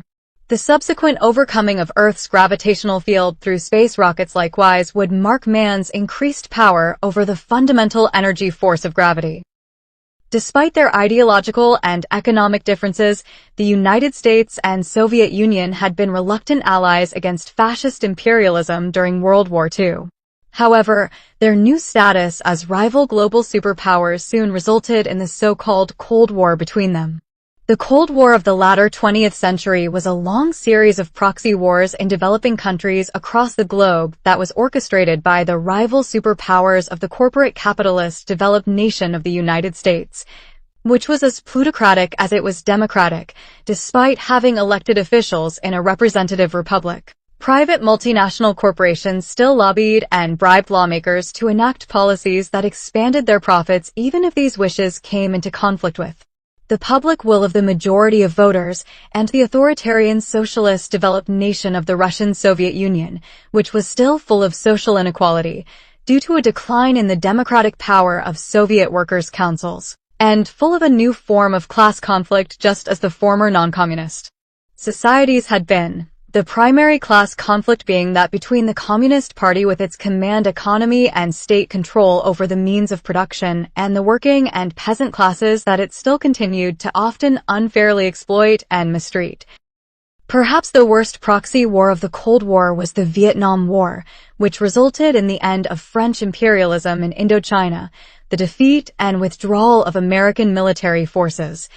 popular protests and resistance against the war in American society, the victory of Vietnamese communist forces, the massacre of countless Vietnamese civilians by both sides of the Civil War, and the growing influence of Marxist-Leninist state communism in Asia. The Soviet Union's worst proxy war of the Cold War would be in the Soviet-Afghan War, which resulted in the eventual withdrawal of Russian military forces from Afghanistan and the rise of fundamentalist Islamic military forces with modern weaponry in the Middle East. The Cold War was fought in many wars, regime changes, and economic competition in various Third World developing countries. During the Cold War, Western European colonialism and imperialism declined as many states on different continents launched nationalist independence movements that were sometimes allied with the communists and their struggle against global capitalism. The Cold War in Europe occurred between the nuclear-armed forces of the American-led NATO, North Atlantic Treaty Organization of Western Europe and the Russian-led Warsaw Pact of Eastern Europe. While communist states often imprisoned anti-communists and other political opponents in state prison camps and imposed strict standards of cultural censorship, The capitalist states often persecuted trade unions of workers for fear they would become socialists, and they sometimes led public witch hunts of supposed communists that censored the freedoms and ruined the personal lives of many victims, as in the Red Scare of the 1950s. The Cold War resulted in the further production of nuclear weapons, especially those mounted on intercontinental ballistic missiles, nuclear ICBMs, that could vaporize entire cities around the world within a single day. And it nearly resulted in a nuclear holocaust of most life on planet Earth during the notorious Cuban Missile Crisis of the 1960s, a conflict arising from a Russian and Cuban nuclear alliance to oppose America's long-lasting imperialism toward Cuba. The American President Kennedy, who was the president during the Cuban Missile Crisis, was eventually assassinated by an unknown assassin. The Kennedy assassination resulted in the growth of popular conspiracy theories about government cover-ups and covert illegal activities committed by the state. While many conspiracy theories do indeed reflect personal paranoia and are unfounded, covert operations of intelligence services, such as the human rights abuses against citizens committed by the American CIA, Central Intelligence Agency, during its Project MKUltra from the 1950s to the 1970s, prove that some conspiracy theories are indeed unfortunately true. While a lone gunman named Lee Harvey Oswald is often theorized to be the lone assassin of President Kennedy, many conspiracy theorists argue that the American intelligence services, in a secret coup, the communist Russians and Cubans, the anti-communist Cuban rebels, American mafia criminal organizations, or other groups may have been involved, just as there may have been more than one shooter. Increasing the American paranoia of the 1960s, a mysterious unidentified serial killer, operating on the American West Coast and only known as the villainous Zodiac Killer, murdered an unknown number of victims, was never captured or unmasked by police authorities, and taunted the public and police and media with cryptic puzzles and letter threats. There are now countless inconclusive theories about the true identity of the killer. The notoriety of the 20th century American Zodiac Killer, like his British serial killer predecessor Jack the Ripper of 19th century London, reminds people that personal safety is never guaranteed anywhere in society, especially when the freaks come out at night. During the Cold War, the capitalist nations claimed to be spreading democracy and free markets throughout the world and to be limiting the spread of communist imperialism, which they did to some extent. However, the capitalist nations often really spread bloody and destructive war, unjustified authoritarian regime changes in foreign governments, and oppression of natives by their corporations. On the other hand, the socialist nations claimed to be spreading democratic socialism and freedom from capitalist oppression by Western multinational corporations throughout the world, and to be supporting nationalist movements for independence to limit the spread of Western, European and American imperialism, which they did to some extent. However, the socialist nations likewise often really spread bloody and destructive war, unjustified authoritarian regime changes in foreign governments, and oppression of natives by their authoritarian communist states. Nevertheless, the strong central governments, like the American federal government and the USSR Communist Party, and their intelligence services, like the American CIA and the Soviet KGB, that resulted from the Cold War. Those operating in both capitalist economies and socialist economies became better at spying on and repressing the natural rights of their own citizens. Despite nearly leading to human extinction with nuclear superweapons, the Cold War of the 20th century also led to the space race, in which human cosmonauts and astronauts in newly invented space rockets entered outer space and even landed on the moon off planet Earth. The human exploration of space marked a new power for Earthling life and the human species in its invasion of outer space and the moon. Just as the various life forms on Earth and various members of the human species had spread throughout the land continents, water oceans, and gaseous atmosphere of the planet, life forms in the form of human astronauts were now ready to move beyond the Earth and perhaps one day inhabit some of the countless alien worlds of outer space. In the latter 20th century, space exploration organizations like NASA, National Aeronautics and Space Administration, sent Voyager probes into deep space toward the edge of the solar system in search of new worlds and alien life. If human civilization and even potential alien civilizations eventually expand from their home planets into outer space, then the once earthbound processes of technological progress, social development, and both war and peace will likely occur among these possible future spacefaring civilizations roaming the countless worlds and stars of the cosmos. This potential future for human and alien explorers of space was portrayed on film in the 1970s and 1980s in the epic science fiction movie trilogy Star Wars, which tells the myth of a grand war between a democratic rebellion of people and aliens and an authoritarian galactic empire, resulting in the constant use of planet-destroying Death Star superweapons as a primary means of space warfare. Towards the end of the 20th century and beginning of the 21st century, the powerful capitalist and socialist states eventually engaged in conflicts with brutal and lethal religious terrorist networks that opposed the hegemonic and monopolistic power of states, including the Muslim Mujahideen of the 20th century Soviet-Afghan War and the Al-Qaeda terrorists of the 21st century American-Afghan War. This conflict between states and terrorists reached its climax in the brutally horrific and deadly 9/11 terrorist attacks in New York City in the early 21st century, and the previous terrorist attacks in Moscow in 1999. However, the capitalist and socialist states themselves committed war crimes, human rights abuses, and forms of state terrorism through warfare with terrorist organizations and those rightfully or wrongly suspected of being terrorists, as exemplified in the war crimes and human rights abuses committed by the American military in the American-Iraqi War of the 21st century, and the war crimes and human rights abuses committed by the Russian military in the Soviet-Afghan War of the 20th century and the Russian-Chechen War of the 21st century. Likewise, the surveillance state that resulted from the American War on Terrorism led to unconstitutional violations of American citizens' rights to privacy, which were revealed by exiled whistleblower of NSA, National Security Agency, corruption, Edward Snowden. During and after the Cold War, which ended in the 1990s with the social and economic collapse of the central government of and the dissolution of the Soviet Union, political, military, economic, and cultural dominance of the world passed from the now mainly dissolved Western European colonial empires to the nuclear powers of the capitalist United States and Russian and Chinese nations, which were socialist before the fall of the Soviet Union and then became fully capitalist as in Russia or embraced a mixed economy as in China after the fall of the Soviet Union.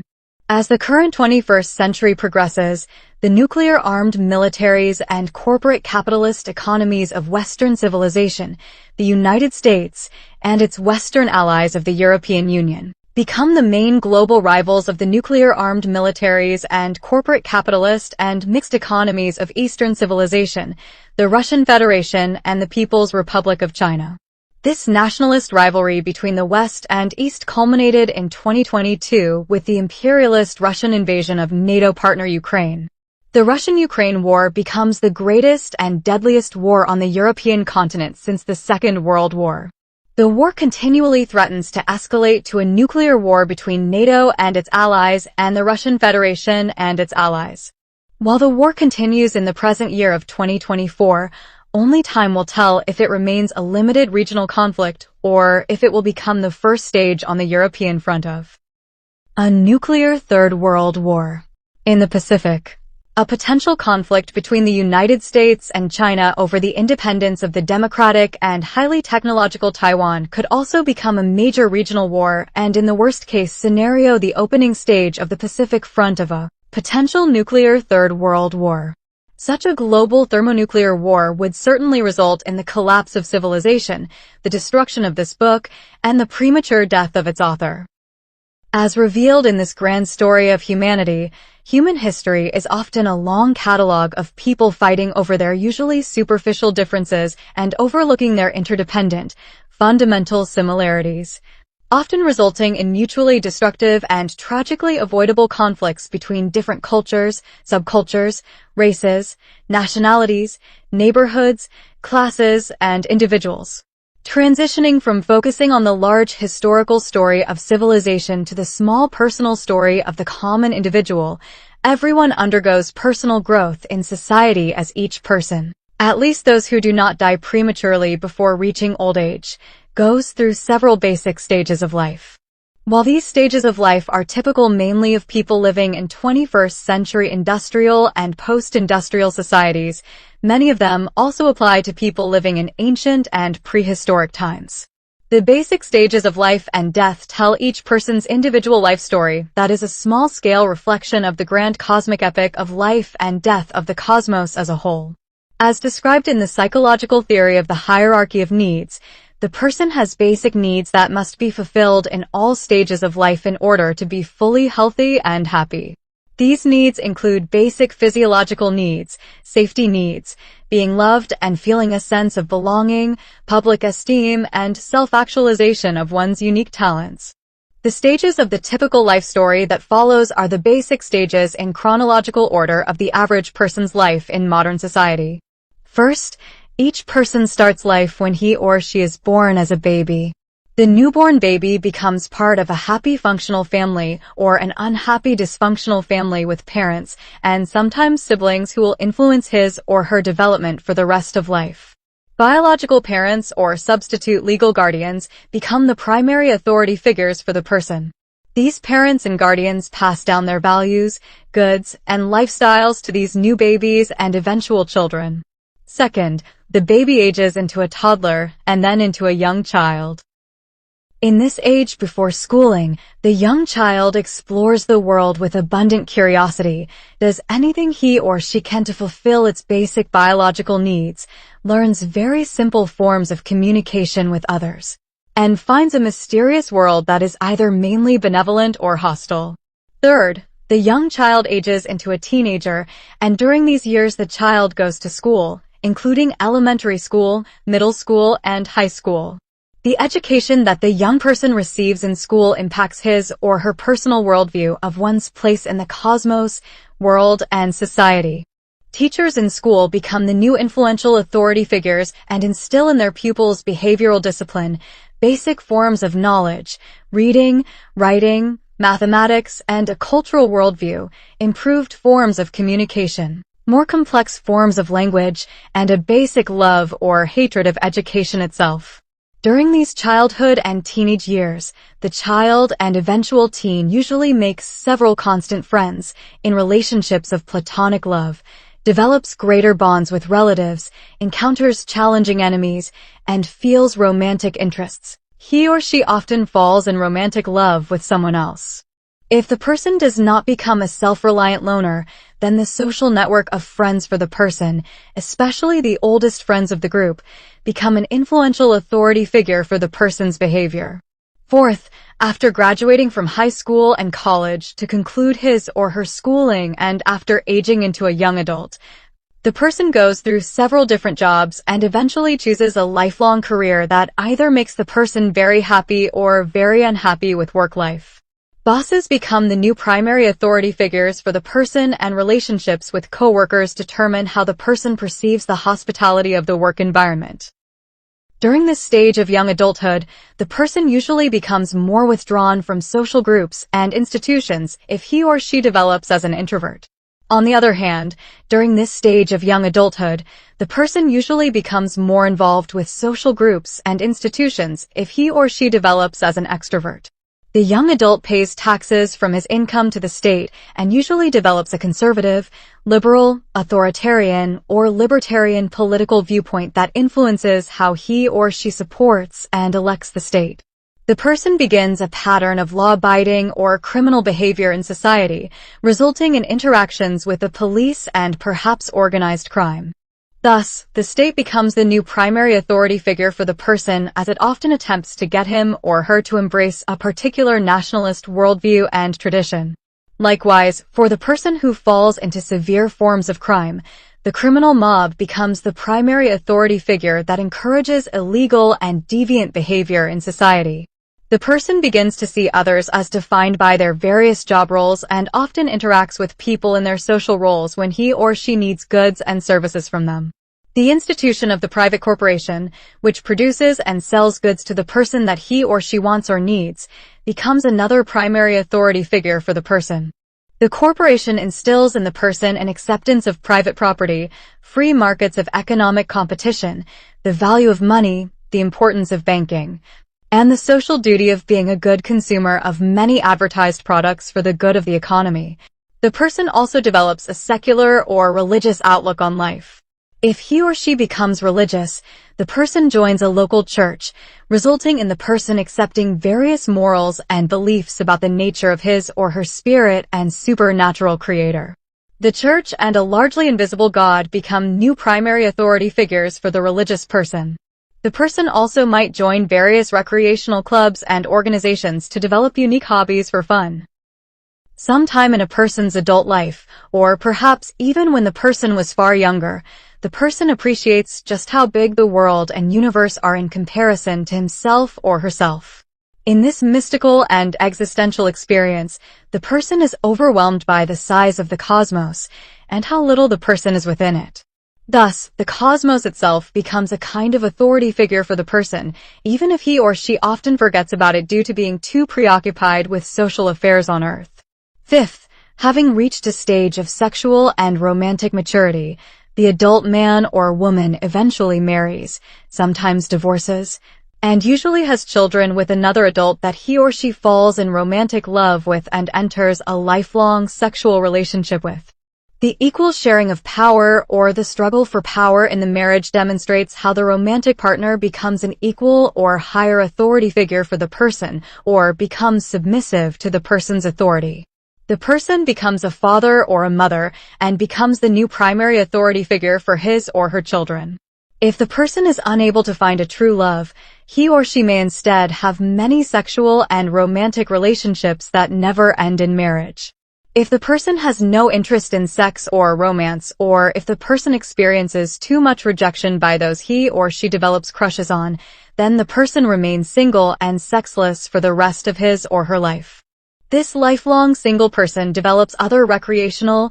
educational, and occupational interests to devote his or her life to. During these previous stages, the person sometimes travels far and wide and moves across different homes and societies. Also, due to man's close relationships with animals, the person remains a meat eater who views domesticated animals as mere food for survival, or the person becomes a vegetarian or vegan who refuses to consume dead animals. Likewise, the person often develops lifelong relationships with domestic pets that are often treated or mistreated as well or badly as the person treats or mistreats human friends and relatives.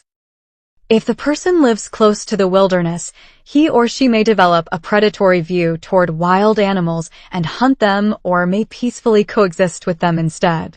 For a person surrounded by the wilderness, Mother Nature becomes an authority figure, and learning how to respect the environment and how to survive with what it provides becomes a large part of life. On the other hand, the person who remains in urban cities develops a view of their hometown and social environment as home. Likewise, during any and all of these previous life stages, the person loses friends and relatives and even pets. As those friends and family move away, they no longer remain friends or involved in the person's life, or they die. As the person ages and loses more and more loved ones to death, life begins to take away more than it gives to the person due to the force of death. Seventh, the person ages into old age, retires from work, decays mentally and physically, and writes a final will expressing their final wishes, and who will receive his or her property as inheritance. In this stage before death, the person reflects on life and feels like he or she fulfilled a life purpose or failed to live a worthwhile life. The force of life becomes less of an authority figure than the impending force of death. Eighth, the old person finally dies and loses everyone and everything he or she has ever loved or hated in a single moment. Ninth, although this stage remains mysterious for each person until he or she dies, it is possible that there is a continued existence for the person in some form, perhaps in spirit form, after the death of his or her body. This basic life story then repeats itself with minor variations in the lives of subsequent generations descending from the now dead person. As the 20th century comes to an end and the 21st century begins, a Mexican-American baby was born in 1992 CE in the large American city of Los Angeles. Over the next 30 years until the current year of 2024 CE, this baby would develop into a child and then into a man. This person is named Jamie Gomez Jr., who would go through many hardships, failures, and successes in his life. Jr. would eventually write this book on life, the universe, and everything, the cosmic epic of life and death. In its tragic and comedic events, Jr.'s life would resemble the life of the fictional character Arthur Fleck, better known as Joker, a famous example of the clown and trickster archetype. The actor Joaquin Phoenix brilliantly portrayed the character in the 2019 movie Joker and its 2024 sequel Joker, Folie à Deux. The Arthur Fleck version of Joker is an example of the absurdist concept of the absurd hero. Despite unsuccessful attempts to make sense of the world and to fit in it as Arthur Fleck, Joker ultimately accepts that the world is as absurd and insane as an asylum and embraces the madness by living his life as if it were a tragic comedy, in which he is the tragic hero clown, an example of the absurd hero. This book has attempted to organize the chaotic events of cosmic, biological, and social history into a meaningful and purposeful story. From a materialist perspective, the apparent ultimate purpose of the cosmic epic of life and death is the evolution of life and consciousness from inanimate matter and energy toward intellectual understanding and physical mastery of the inanimate forces of nature, enabling the unconscious and non-living cosmos to become a conscious and living cosmos capable of knowing itself and self-consciously transforming itself through an emerging universal will. While individual minds and bodies are mortal, mind itself as an emergent property of complex life continues to exist and persist throughout the evolution of species toward more complex higher material forms. Thus, life and mind become the cosmos way of knowing and transforming itself. From a spiritualist perspective, the apparent ultimate purpose of the cosmic epic of life and death is the spiritual evolution of spirits in creating communities of worship that glorify the creator God of the cosmos and communities of morality that attempt to develop universal empathy for most people and life forms to imitate the love side of the creator God. While physical bodies and life forms are mortal and serve as temporary material vessels for spirits to enter the material world from the spiritual world, spirits survive the force of death that destroys the force of life. Spirits undergo moral life lessons across a single life of incarnation or across multiple lives of reincarnation until they are morally ready and worthy of being reunited with the Creator God in the afterlife dimension beyond the known universe. Individual spirits develop a relationship with the cosmic spirit of God through cycles of life and death within MEST, the physical cosmos of matter, energy, space, and time. However, these two fundamental materialist and spiritualist interpretations of the ultimate purpose of the cosmic epic of life and death might be fundamentally incorrect. Cosmicism is a form of nihilism, in which the cosmos is incapable of being fully understood by humans and the cosmos is godless, purposeless, valueless, and meaningless, despite human subjective illusions to the contrary. All meaning and purpose projected onto the cosmos is merely subjective to people and does not objectively describe the cosmos that is chaotic, random, and amoral, despite human subjective illusions to the contrary. According to this cosmicism and nihilism, the story told in this cosmic epic of life and death is fundamentally incorrect in trying to impose a subjective illusion of order and higher purpose onto the orderless and purposeless cosmos. Life forms and humans are tiny and insignificant in the infinitely large cosmic void, which does not care for life and man and often condemns both to death. For those people who believe all human institutions, such as the state, and all forms of society and worldviews, such as those based on any history, science, philosophy, or religion, cannot explain the world and cannot provide a higher objective moral purpose to existence, they often adopt a form of absurdism. Absurdism argues that human existence is absurd. People try to find subjective purpose and meaning in an objectively purposeless and meaningless world. They are rational beings trying to make sense of an irrational world. All events in the world are chaotic and random. They are not part of a divine plan or cosmic order. There is no greater cosmic meaning to human life, and the attempt to find such cosmic meaning is absurd. The cosmos and the world do not care for man, even though man wants them to care for him. The realization of an absurd world by the absurd man frees such a person to live life most fully. Upon realizing the absurdity of the world, people can either live with it or escape from it by following one of three specific methods. The first method of escape is the leap of faith, which denies the absurdity of the world by attributing false meaning and purpose to it through a set of man-made values and beliefs. The leap of faith is common in religion, which teaches people that what they do in this life determines what happens to them in the afterlife, giving people's lives a higher purpose and meaning. However, religion does not really address the absurdity of physical reality and denies people's actual absurd experiences in the unfair, unjust, amoral, and godless world. Because religion simply posits an unseen, imaginary, and better world that is not real like the real absurd world is, it is a form of denial. This denial is deemed to be philosophical suicide because it ignores people's rationality and puts faith in something that is irrational and does not really make sense at all. Even though faith might sustain people for a limited time, it eventually falters under the absurd conditions of the world, causing people to experience despair. Many people who lose faith in religion turn to science to make sense of the world and to make life better. However, even though science explains many of the particular features of the world, it cannot explain why the world is absurd and cannot get rid of the absurdities of the world. Likewise, the secular search for meaning through society and the state can also not explain why the world is fundamentally absurd and unjust, regardless of the human desire for cosmic justice.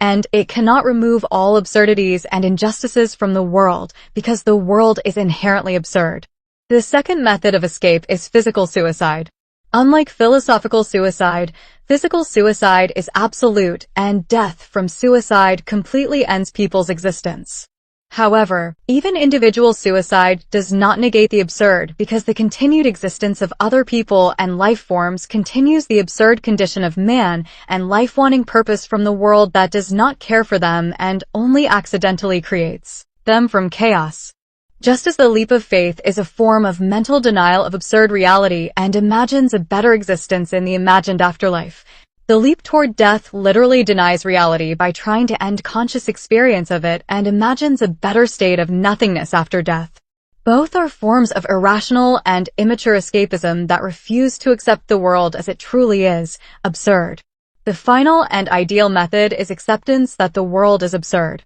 There are no inherent rules or meaning to this absurd world. Therefore, no one can tell the now fully free absurd man, who has accepted the absurd world, what is right or wrong. The absurd man becomes the tragic absurd hero, bravely refusing both philosophical and physical suicide, and choosing to live in the harsh and challenging absurd world to attempt to create something personally meaningful and enjoyable in the struggle with the absurd world. The absurd hero lives life to the fullest despite knowing that reality is ultimately absurd. The absurd hero embodies revolution, freedom, and passion. The absurd hero revolts against the absurd. Even though he recognizes life is objectively meaningless and death is inevitable, he strives to create personal meaning that is fully recognized as subjectively created and has clear subjectively chosen life goals to make the most of his limited time in the world. The absurd hero has total freedom because he rejects the hope that one day everyone will find happiness and become free from the struggles of the world. He understands there is no salvation for the imperfections of society, and there is no transcendence of death. People are already fully free at every moment to completely experience life as it really is, not how they would want to pretend it is or force it to be. The absurd hero has passion because he lives life as fully as possible, not as morally good as possible, because morals are subjective and restrict the total freedom of human beings. The absurd hero must find meaning and joy in existence itself without worrying about being good or bad. To make it more tragic, the world is cyclical. Each day starts with morning, then afternoon, then evening, and then morning again. Despite differences in details, people basically have the same routines every day. Everything they accomplish by the end of the day must be done all over again the very next day. The absurd hero realizes the absurdity of this repetitive cycle and decides to live the fullest each day to make getting up in the morning to undergo the same struggles even worth it. If the eternal return is true and the cosmos repeats itself infinitely many times, then the absurd hero is condemned to live the same exact life infinitely many times, creating a struggle with but ultimate acceptance of the absurd for all eternity. The highest self-imposed purpose of man in the absurd world is to become the absurd hero. While cosmicism, nihilism, and absurdism might be as false and mistaken as materialism and spiritualism could be, people reflecting on the cosmic epic of life and death and their personal role within it must confront and either embrace or overcome absurdism. Transitioning from the life of a typical person living in a modern society of the 21st century, humanity and civilization as a whole undergo further social progress and decay. In the present 21st century and third millennium, both of which began in the year 2001 CE, destructive technologies of warfare, especially improved guns, bombs, hypersonic weapons, and nuclear superweapons, continue to endanger the lives and societies of humans. The contemporary multinational energy companies of the fossil fuel industry threaten the rest of the biosphere by initiating mass extinctions of other life forms due to climate change and global warming, and they contribute to the devastation of natural environments and ecosystems by promoting industrial development and pollution. Meanwhile, the current globalization of civilization and the establishment of a single hierarchical human community is mainly due to the following factors: the expansion of multinational corporations, promoting corporate capitalism and consumer capitalism, routinely crossing all national borders, and creating a single interconnected world economy, the invention of improved vehicles, including modern cars, airplanes, and ships, that enable humans to travel on all continents, oceans, and atmosphere layers of the world, improved telecommunication systems that enable humans to communicate relatively instantaneously with others located all over the planet, including modern cell phones, computers, televisions, radios, space satellites, and the World Wide Web Internet, and the enforcement of an unstable global nuclear peace by the rival nuclear powers that have established the MAD, mutually assured destruction, doctrine to prevent nuclear war, that do not try to directly conquer each other to avoid escalation to nuclear war, and that often force regional powers to accept their hegemony and assimilation into their spheres of influence under threat of war. The process of globalization originated with the global European empires of the 19th and 20th centuries, connected by powerful navies and air forces.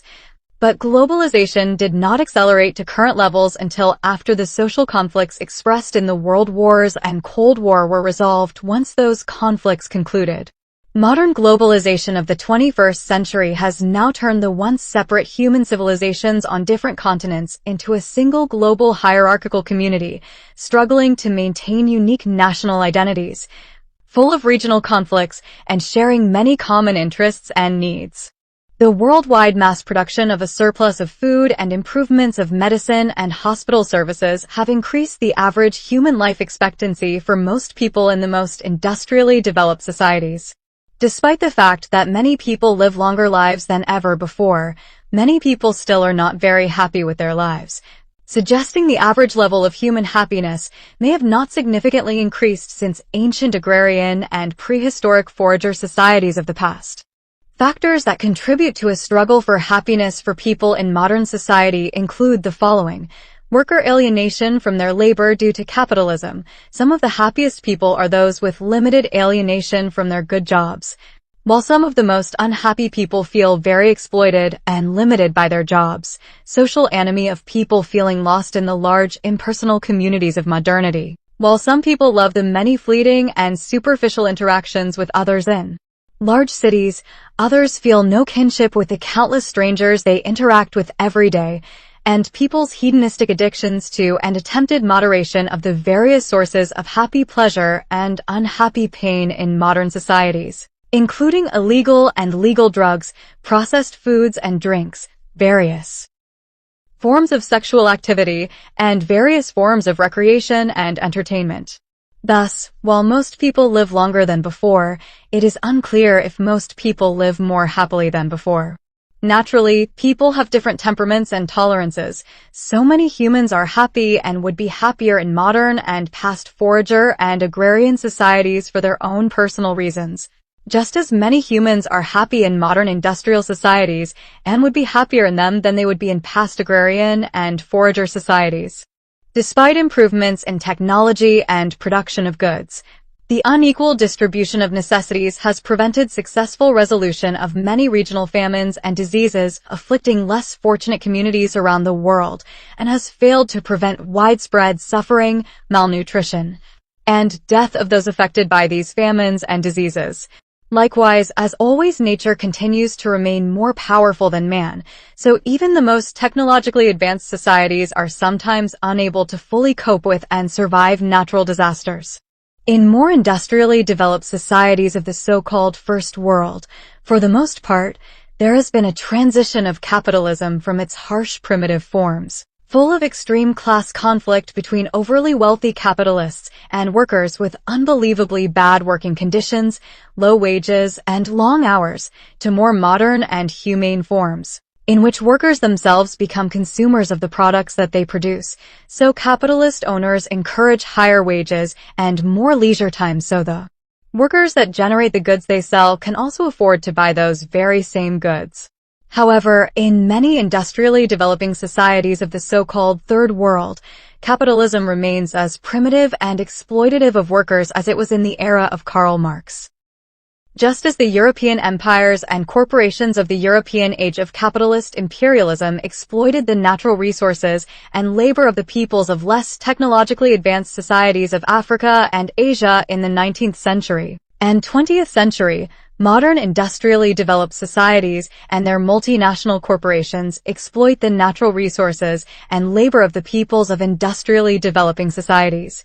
resulting in poor working conditions like sweatshops and low wages, contributing the continued poverty of workers. Thus, the unequal distribution of global wealth has resulted in much suffering in poorer societies, even though it has led to many luxuries and decadent pleasures in richer societies. Likewise, the unequal division of global power due to the hegemony that the nuclear-armed powers impose on the weaker non-nuclear-armed regional powers has resulted in countless deaths of people in developing societies due to unbalanced wars between the nuclear powers and the regional powers that sometimes turn into proxy wars between nuclear powers at the expense of regional powers. A prime example of the nuclear powers imposing their will by force upon the non-nuclear regional powers occurred in the American-Iraqi War of the early 21st century. The American-Iraqi War, despite leading to the overthrow of a brutal Iraqi dictatorship by American military forces and ostensibly trying to prevent nuclear proliferation in Iraq,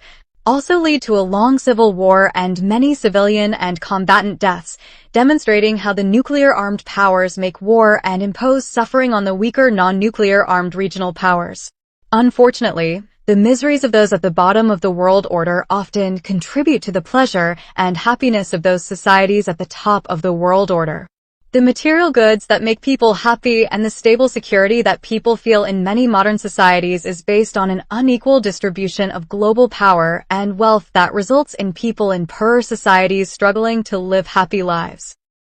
Obviously, even within most modern industrially developed and democratic societies, the continuing gap between the upper-class rich and lower-class poor and the lack of public safety due to either high crime or police corruption often lead to many people struggling to find happiness in modern societies. Those who are happiest in modern societies include some middle-class people who have just the right amount of wealth. Neither too much wealth that would result in excessive greed and unhappiness, nor too little wealth that would result in excessive poverty and deprivation and unhappiness. Some lower-class people who have become content with a minimalist and ascetic lifestyle, and some upper-class people who enjoy all the pleasures that luxuries can provide and sometimes generously return some of their wealth to the community through philanthropy. Just as there are miseries for those people at the bottom of the world order, there are even worse miseries for the domesticated animals slaughtered and exploited in industrial factory farms, as well as the wild life forms killed in their natural environments by human hunting and human-caused environmental devastation and species extinctions through industrial development and human overconsumption, and depletion of natural resources. While farm animals living on farms with brutal execution practices and poor inhumane living conditions have short and horrific lives full of unimaginable pain and suffering, farm animals living on more humane farms have very limited happiness fulfilling their biological needs and wants and reproducing in great numbers. Similarly, domestic pets owned by humans often have very happy and pleasurable lives if raised and cared for by good families. While most humans remain meat eaters regardless of the suffering of farm animals, some people are so morally outraged or at least personally disgusted by the suffering and corpses of animals in farms and meaty foods that they become eaters of diets without meat, making them vegetarians and vegans. Of course, since domestic pets are not eaten by humans, unlike farm animals, domestic pets generally have happier lives filled with less suffering than animals. However, pets raised in dysfunctional human families naturally have lives full of unhappiness and suffering and full of animal abuse, the animal equivalent of child abuse and domestic abuse. On the whole, regardless of some farms being more humane than others to their animals, while domesticated plants and animals are often more numerous than their wild counterparts and can be fruitful and multiply more often, they can only do so as slaves to the human species that primarily views them as food and clothing resources. Thus, the social and technological progress of civilization in the 21st century has been very uneven throughout the world, resulting in a horrific gap between rich and poor at the national and international levels, with a class of billionaires and nuclear-armed governments allied with multinational corporations at the top of the world order and millions of impoverished peasants, wage slaves, and foragers at the bottom of the world order. Even though the United Nations has failed to bring peace on Earth among nations, some of its current humanitarian organizations have alleviated the worst social ills in impoverished societies. Meanwhile, modern scientists, using advanced technology, have unlocked many of the mysteries of nature and have investigated the nature of the small and large scales of reality. These scientists have studied atoms, genes, and the whole cosmos itself through amazing technologies like the particle accelerator, atom smasher, electron microscope, and space telescope. Scientific theories of the future as well as the scientific technologies that could influence the future of humanity enable current people to imagine what the future of their species will be. While humans and Earthling life forms continue to evolve and change, the autonomous machines that were first created in the Industrial Revolution and that have now gained artificial intelligence and robot bodies in the 21st century pose a possible threat to humans and perhaps represent the next stage of evolution and intelligence from an organic to a more complex cybernetic, metallic, and electronic phase. As modern supercomputers continue to develop and eventually become so-called quantum supercomputers, it is conceivable that humans, if they do not go extinct first, might be able to upload their consciousness into machine bodies or even into virtual bodies to move beyond biological bodies. Along the same lines, humans or other alien life forms might eventually develop advanced supercomputer simulations of virtual worlds that are almost indistinguishable from the presumably real physical world. As discussed by the philosopher Nick Bostrom, who has argued that it is possible the observable universe is actually a computer simulation within a larger reality beyond the observable universe, making it a so-called matrix, akin to a super advanced video game world.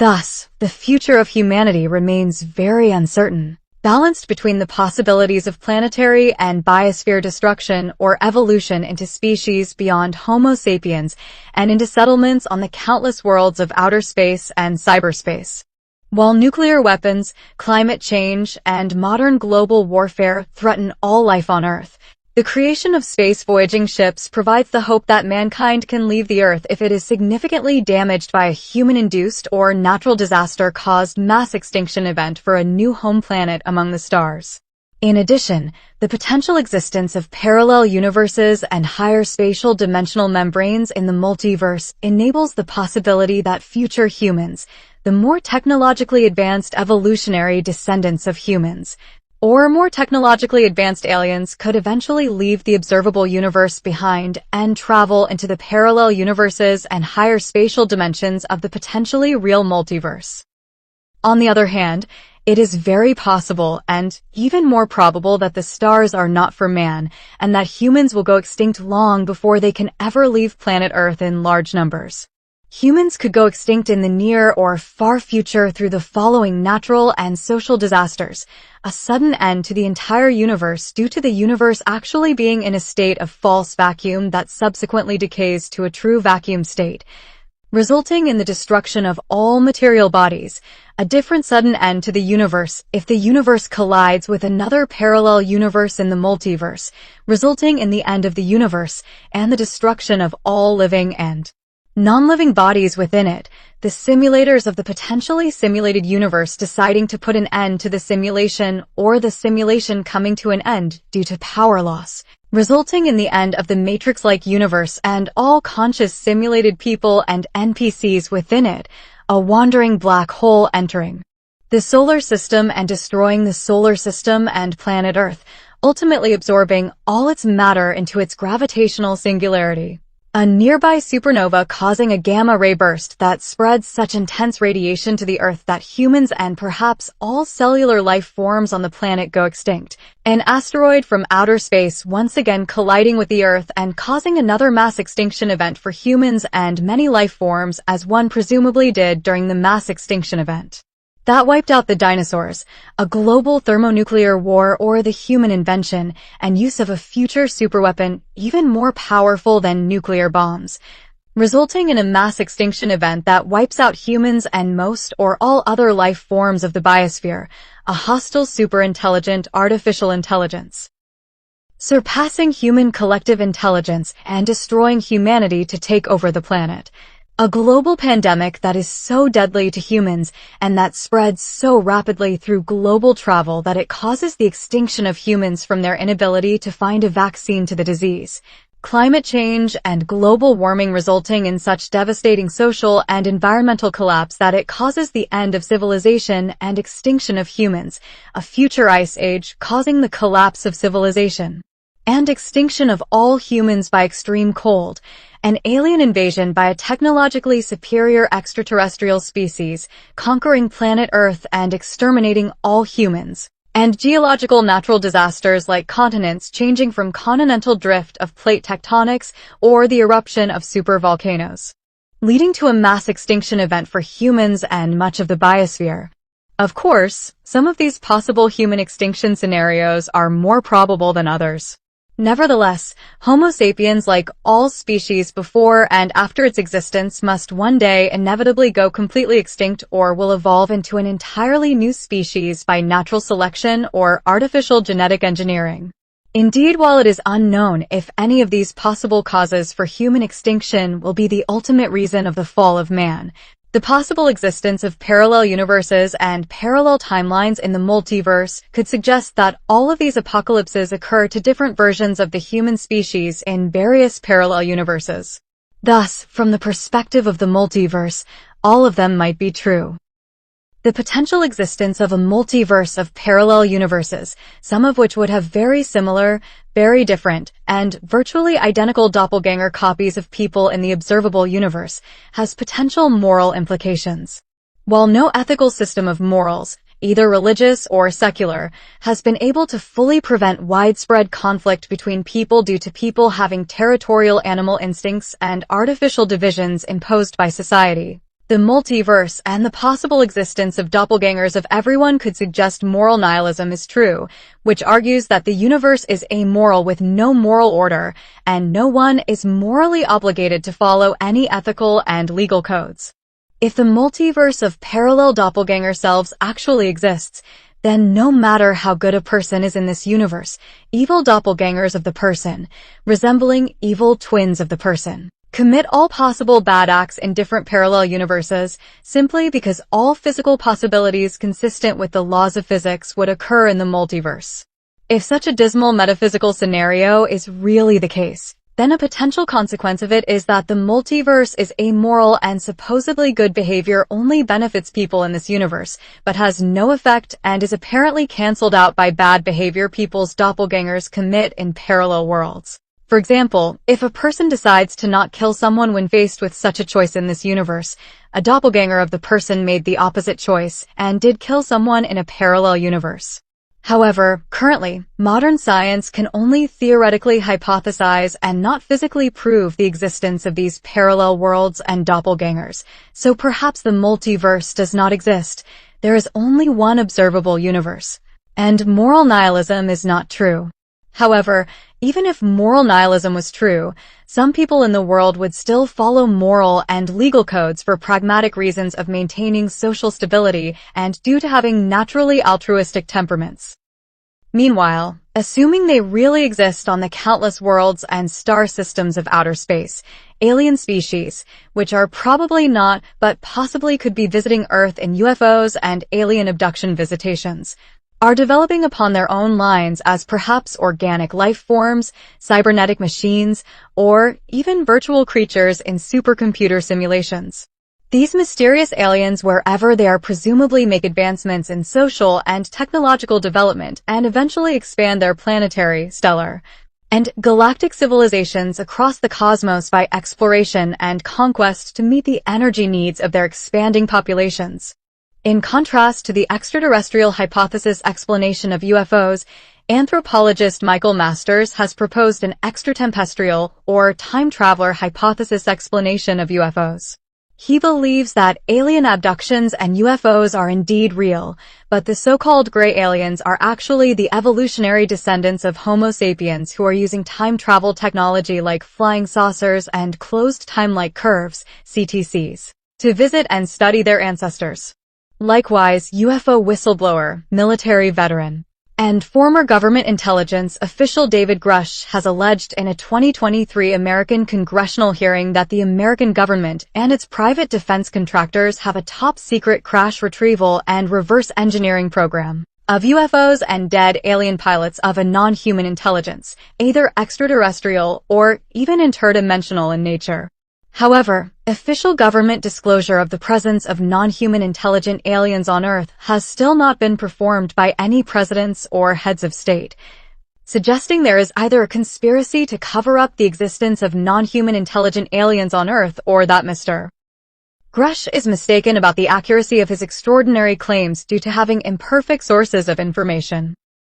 Just as there are different apocalyptic theories for how humans will go extinct, civilization will collapse, and the world and universe will eventually end. There are several major possibilities for what happens to the body and mind of each person after he or she dies. The first possibility is that the consciousness of the person ends completely at the moment of bodily death. In this materialist scenario in which the mind is equivalent to the mortal brain, the dead body decays, and its unconscious molecules and atoms are reabsorbed into the biogeochemical cycle of the world. However, part of the unique genetic code of each person lives on if he or she has any children before the person dies and might continue to persist into the far future if his or her lineage endures and evolves into the potential evolutionary descendants of humans. Just as the atoms and elementary particles of the person's body existed long before the person's biological birth, those same atoms and elementary particles will exist in dispersed form after the death of the body for as long as the universe exists into the far future. Often in this typically pessimistic scenario of death being a kind of endless dreamless sleep for each person. It is also usually assumed that everyone and everything in the universe also meets a final end in either a big crunch or big freeze end of the universe. In the big crunch scenario, everything, all matter, energy, and space-time itself, ultimately gravitationally collapses into a final cosmic singularity at the end of time. In the Big Freeze scenario,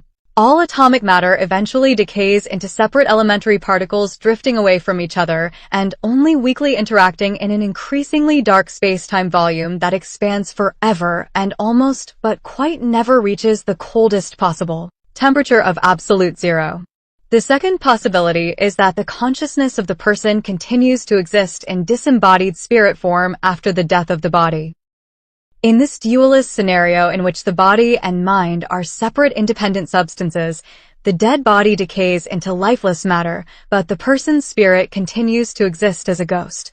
Is eventually reincarnated into a new human or non-human biological body to begin a new earthly life, or enters a permanent or temporary afterlife realm, typically a paradise of rewards for a morally good life or a dystopia of punishments for a morally bad life. The heavenly and hellish afterlife realms are usually assumed to exist as other higher physical dimensions or parallel universes beyond the observable universe that the spirit travels to after death. Or the positive and negative afterlife realms are assumed to be different dimensions of consciousness that the spirit experiences after bodily death in an idealist metaphysical model, in which consciousness is either more metaphysically fundamental than matter, monism and idealism, or consciousness and the material world are both equally fundamental substances of reality, dualism. Thus, in either scenario, spirits of the dead would still survive the cosmic death of the material universe, or consciousness in the form of disembodied minds would always persist in other spiritual dimensions even after it ends in this four-dimensional space-time volume when the physical universe comes to an end. The third possibility, revealed by relativity theory in physics and cyclical cosmology, is that after death the person starts the same exact life all over again as a baby and has to repeat all moments of his or her life until death again. This process of living the same previous life for each person after death happens an infinite number of times. This eternalist or eternal recurrence scenario is due to modern advancements in understanding the nature of the time dimension. One metaphysical interpretation of relativity theory is that it supports eternalism or the block universe model, in which all moments of time, past, present, and future, are equally real and persist forever. Indeed, this eternalist interpretation of relativity theory is what makes time travel to the real past and future at least theoretically possible in modern physics. Similarly, in various cyclical models of the universe's evolution in cosmology, in some versions of the Big Crunch closed universe model and the Big Freeze open universe model, the universe is a cyclical process. In this scenario, the Big Bang was merely the beginning of the current cycle of the universe. The Big Bang was preceded by the ending of a previous cycle of the universe, and the end of the universe by Big Crunch or Big Freeze in this current cycle of the universe will be followed eventually by a new Big Bang to begin another cosmic cycle. These cosmic cycles happen an infinite number of times, and all events in these cosmic cycles are exactly the same each and every time the cycle repeats. Thus, in such a cyclical universe, a dead person remains unconscious and non-existent for the remainder of the current cosmic cycle, but once the current cycle of the universe ends, a new Big Bang starts the cycle all over and begins the same cosmic evolutionary process that eventually leads to the person being born again. The person is born again as a baby and has to live the same exact life and experience the exact same death again in the infinitely many cosmic cycles. The person has already done so an infinite number of times in past cosmic cycles and will continue to do so forever an infinite number of times in future cosmic cycles. Perhaps the easiest way to understand this unintuitive scenario is to imagine life being like a movie that is capable of being restarted and rewatched with all the same movie scenes happening again for multiple viewings of the same film. The fourth possibility is that a person who dies in this universe continues to exist in exact copies, or in very similar or very different doppelganger copies, resembling physical twins of the person, in the infinitely many parallel universes of the multiverse. Metaphysically, it is unclear if these parallel selves are just clones of the person with a similar but independent consciousness separate from the person in this observable universe, or if the person's consciousness leaves his or her dead body in this universe and reincarnates itself into one of the doppelganger bodies of the multiverse an infinite number of times to essentially always survive death in all universes. This multiverse scenario results from multiverse cosmology of parallel universes existing beyond the observable universe. This multiverse model is based on various scientific parallel universe models in cosmology and physics, including the many worlds interpretation of quantum mechanics, the infinite model of spacetime, and various cosmological models that posit multiple Big Bangs creating separate spacetime volumes. While most speculation about the existence of a multiverse comes from physics, one current neuroscientist, Patrick McNamara, has speculated that perhaps dreams are really evidence of parallel universes. In this psychological model of the multiverse, each person's consciousness is fundamentally connected to the minds of their doppelgangers in parallel worlds. Every time a person dreams after going to sleep, he or she is temporarily experiencing one of the lives of one of the doppelgangers existing in one of the parallel universes. Likewise, one of the doppelgangers is dreaming of this person's life in the observable universe. While most dream psychologists would reject this model and explain dreams as mental simulations that the brain accidentally generates during sleep, if this dream multiverse model is true, then everyone, both non-scientists and scientists, already has direct experiential proof of the existence of the multiverse and doppelgangers. The fifth possibility is that the universe is a computer simulation created by godlike simulators with unknown intentions. In this matrix scenario, it is possible that the simulators of this matrix-like simulation can bring every dead person back to life by either restarting the simulation or by taking advantage of some sort of glitch in the system. This scenario is very similar to how characters in video games that die are respawned back to life to continue the game, regardless if they are playable characters or mere NPCs, non-playable characters controlled by the computer. Thus, in this simulation scenario, each person is eventually respawned back to life in the simulation as many times as the simulators allow and for as long as the simulation exists. The sixth possibility is the psychological possibility that life is just a dream, so each person simply wakes up from the dream once it comes to an end with the person's death. One version of this dream theory can be a literal interpretation of it, in which at some point in the distant past during his or her life, the person fell asleep, started a long dream that subjectively like the duration of an entire real separate lifetime, forgot all about their real life in the real waking world, became totally immersed in the illusory experiences of the dream world, and finally will wake up from the illusion of the dream life when the dream body eventually dies. Another bizarre version of this dream theory is that each person's mind is not really a human mind inhabiting a human body on planet Earth. Instead, each person's mind is really a Boltzmann brain, a brain floating in outer space that was randomly generated by quantum fluctuations in the vacuum that is dreaming that it is a human being. If minds really are dreaming Boltzmann brains, then it is possible that they exist either in the current stelliferous era of cosmic history or that they exist in any of the far future eras of cosmic history, such as the degenerate, black hole, or dark eras, and are just dreaming that they exist in the past era of stars, planets, and people. Thus, the ninth stage of life, which is the end of biological life known as death, whatever form it ultimately takes, is perhaps the most interesting. Transitioning from the death of the individual to the end of the world and universe, as predicted by contemporary natural science, people can look to the far future and envision the fate of the material cosmos. In the far future, the adventure of organic evolution must come to an end, and mind must reach the end of its development. Many hundreds of millions of years into the future, the continental drift of tectonic plates will destroy and rearrange the current 7 continents of the world into several future supercontinents, forever altering the world and civilization.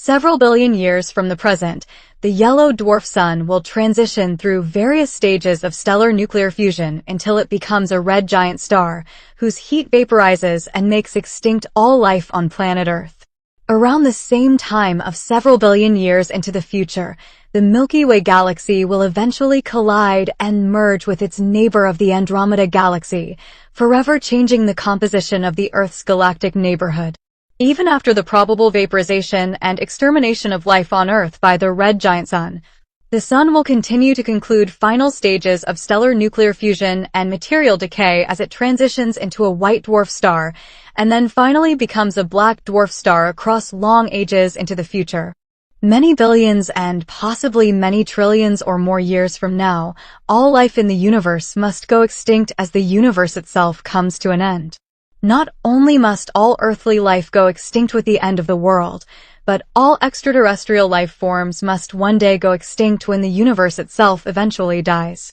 Apparently, only the evolution of life and consciousness into the forms of interdimensional beings, who would probably be composed of more exotic forms of energy than regular matter, and who would be capable of traveling into potential parallel universes and higher spatial dimensions beyond the observable universe,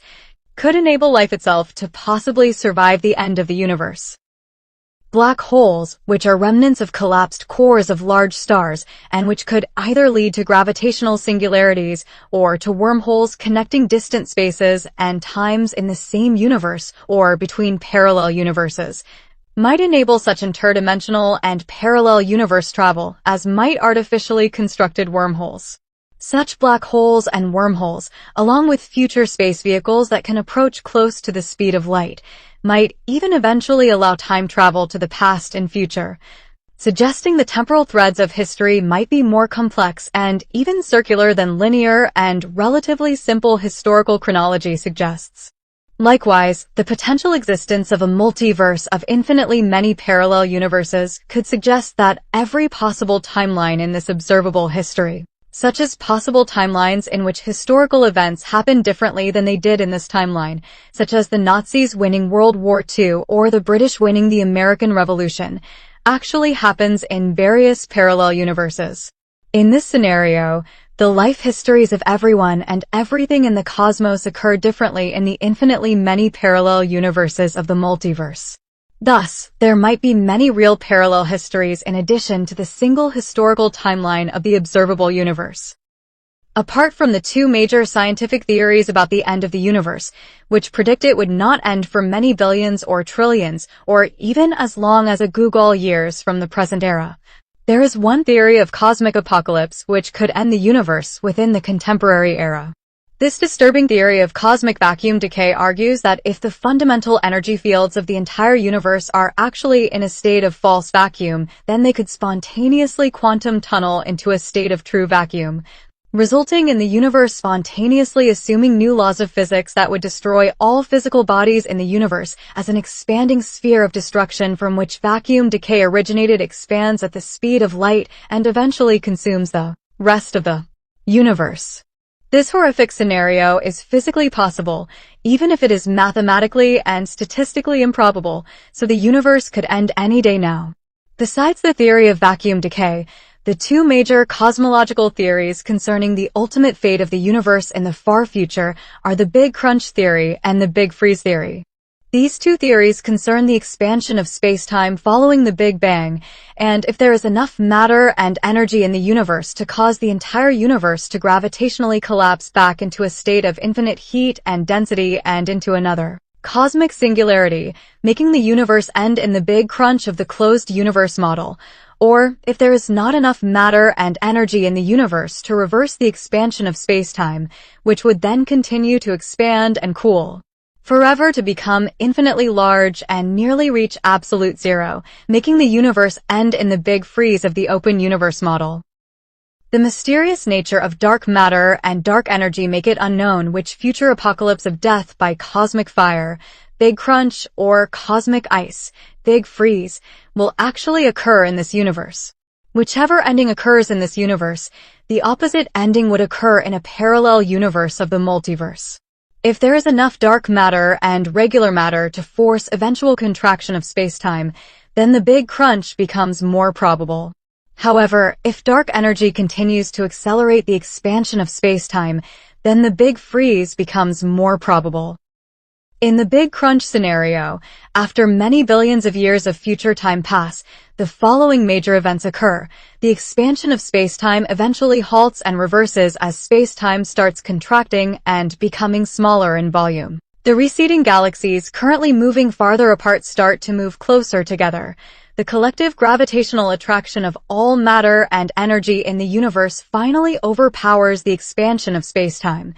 causing space-time contraction from universal gravitational collapse. The currently redshifted and cooling cosmic background radiation generated from the Big Bang begins to become blue-shifted and heats up to incredibly high temperatures as the density of matter and energy increases in the shrinking space-time volume. All the galaxies are destroyed and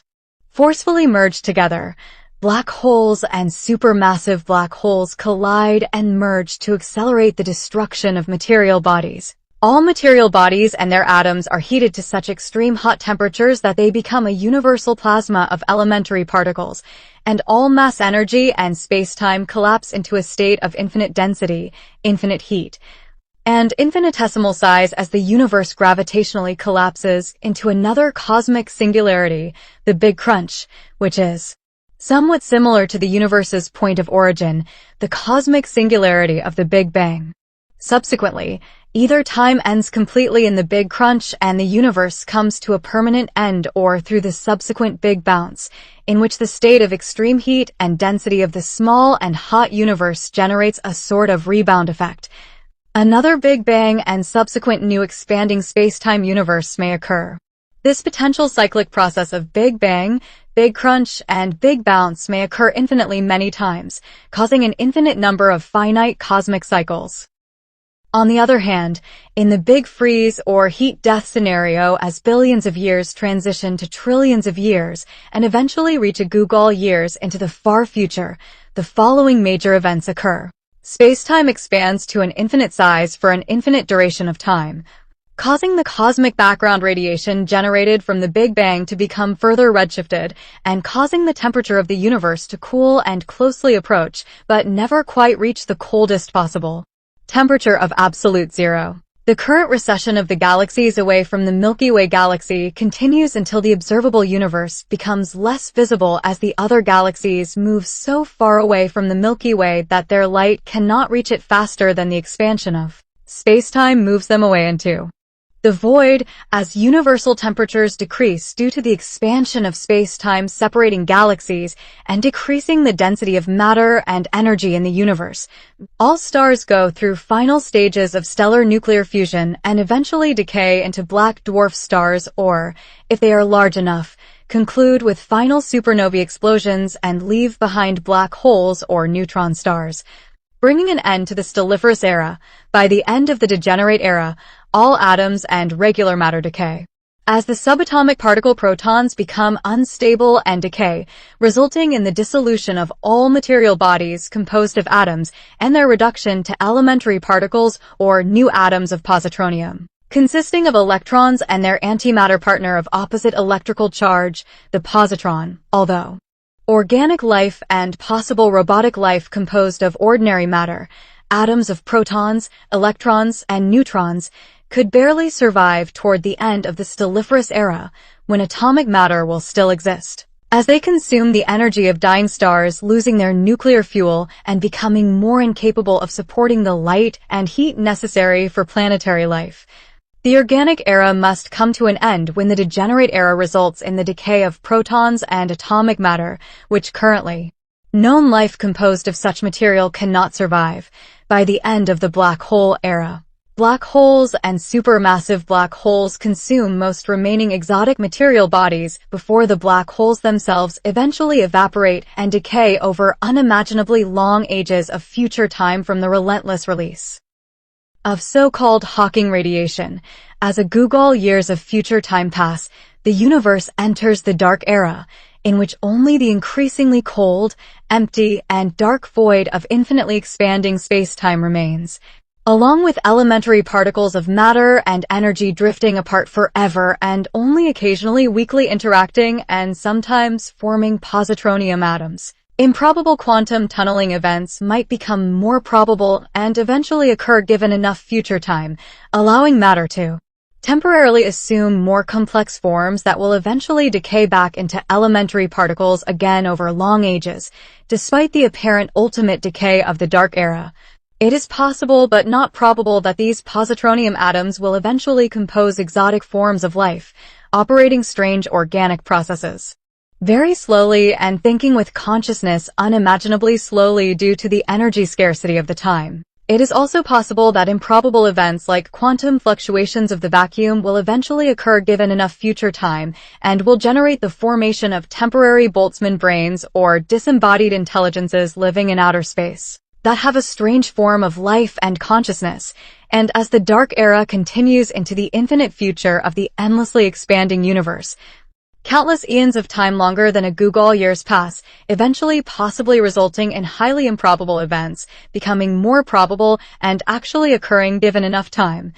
including a cosmic Poincare recurrence event or quantum fluctuations event and quantum tunneling event from vacuum energy, which possibly reverses the heat-death state of the universe and results in a new Big Bang and new expanding universe. If the Dark Era does not result in another improbable Big Bang, then time will still continue forever, but the modern complex universe will never be reborn. However, if the cyclic process of Big Bang, then Big Freeze, then Poincare recurrence, or quantum tunneling and fluctuations, occurs, then this could happen an infinite number of times, creating another infinite series of finite cosmic cycles. In addition to this main model of the Big Freeze scenario due to the infinite expansion of space-time, there is a variation of this heat-death model known as the Big Rip theory. If the expansion of space-time continues to relentlessly accelerate due to dark energy, then the dark energy of expansion will become greater than both the gravitational force holding large material bodies together and the electromagnetic and nuclear forces holding atoms together. As a result, all atoms will be literally ripped apart into separated drifting elementary particles incapable of combining and forming new atoms and complex material objects as they expand faster and faster beyond each other into the increasingly cold, dark, and empty cosmic void of the endlessly expanding cosmos. In another cosmic apocalypse scenario of multiverse cosmology known as the Big Splat theory, the observable universe eventually collides with a parallel membrane universes in the far future, causing the destruction of the universe and causing a separate Big Bang expansion of a new baby universe as a byproduct of the two universes' collision in hyperspace. However, if the multiverse exists beyond the observable universe, then the death of this universe will not be the end of all the other many, perhaps infinitely many, parallel universes and the life forms and minds they might contain. Thus, life must either go completely extinct or must somehow evolve in complexity and collective intelligence and develop a collective solution to survive the end of the universe. Such attempts at future advanced life trying to survive the death of the universe could be these future beings using advanced space vessels and wormholes to escape the dying universe and to enter hospitable parallel universes and higher dimensions of hyperspace, or these future beings using time machines generating wormholes or closed time-like curves to travel back in time to the more hospitable stelliferous era of the past. In addition, if spirits, like the ghosts of dead humans and aliens, do actually exist, then it is possible that they could also survive the end of the universe as these spirits of the deceased move into different potential afterlife realms, possibly located in higher spatial dimensions as well.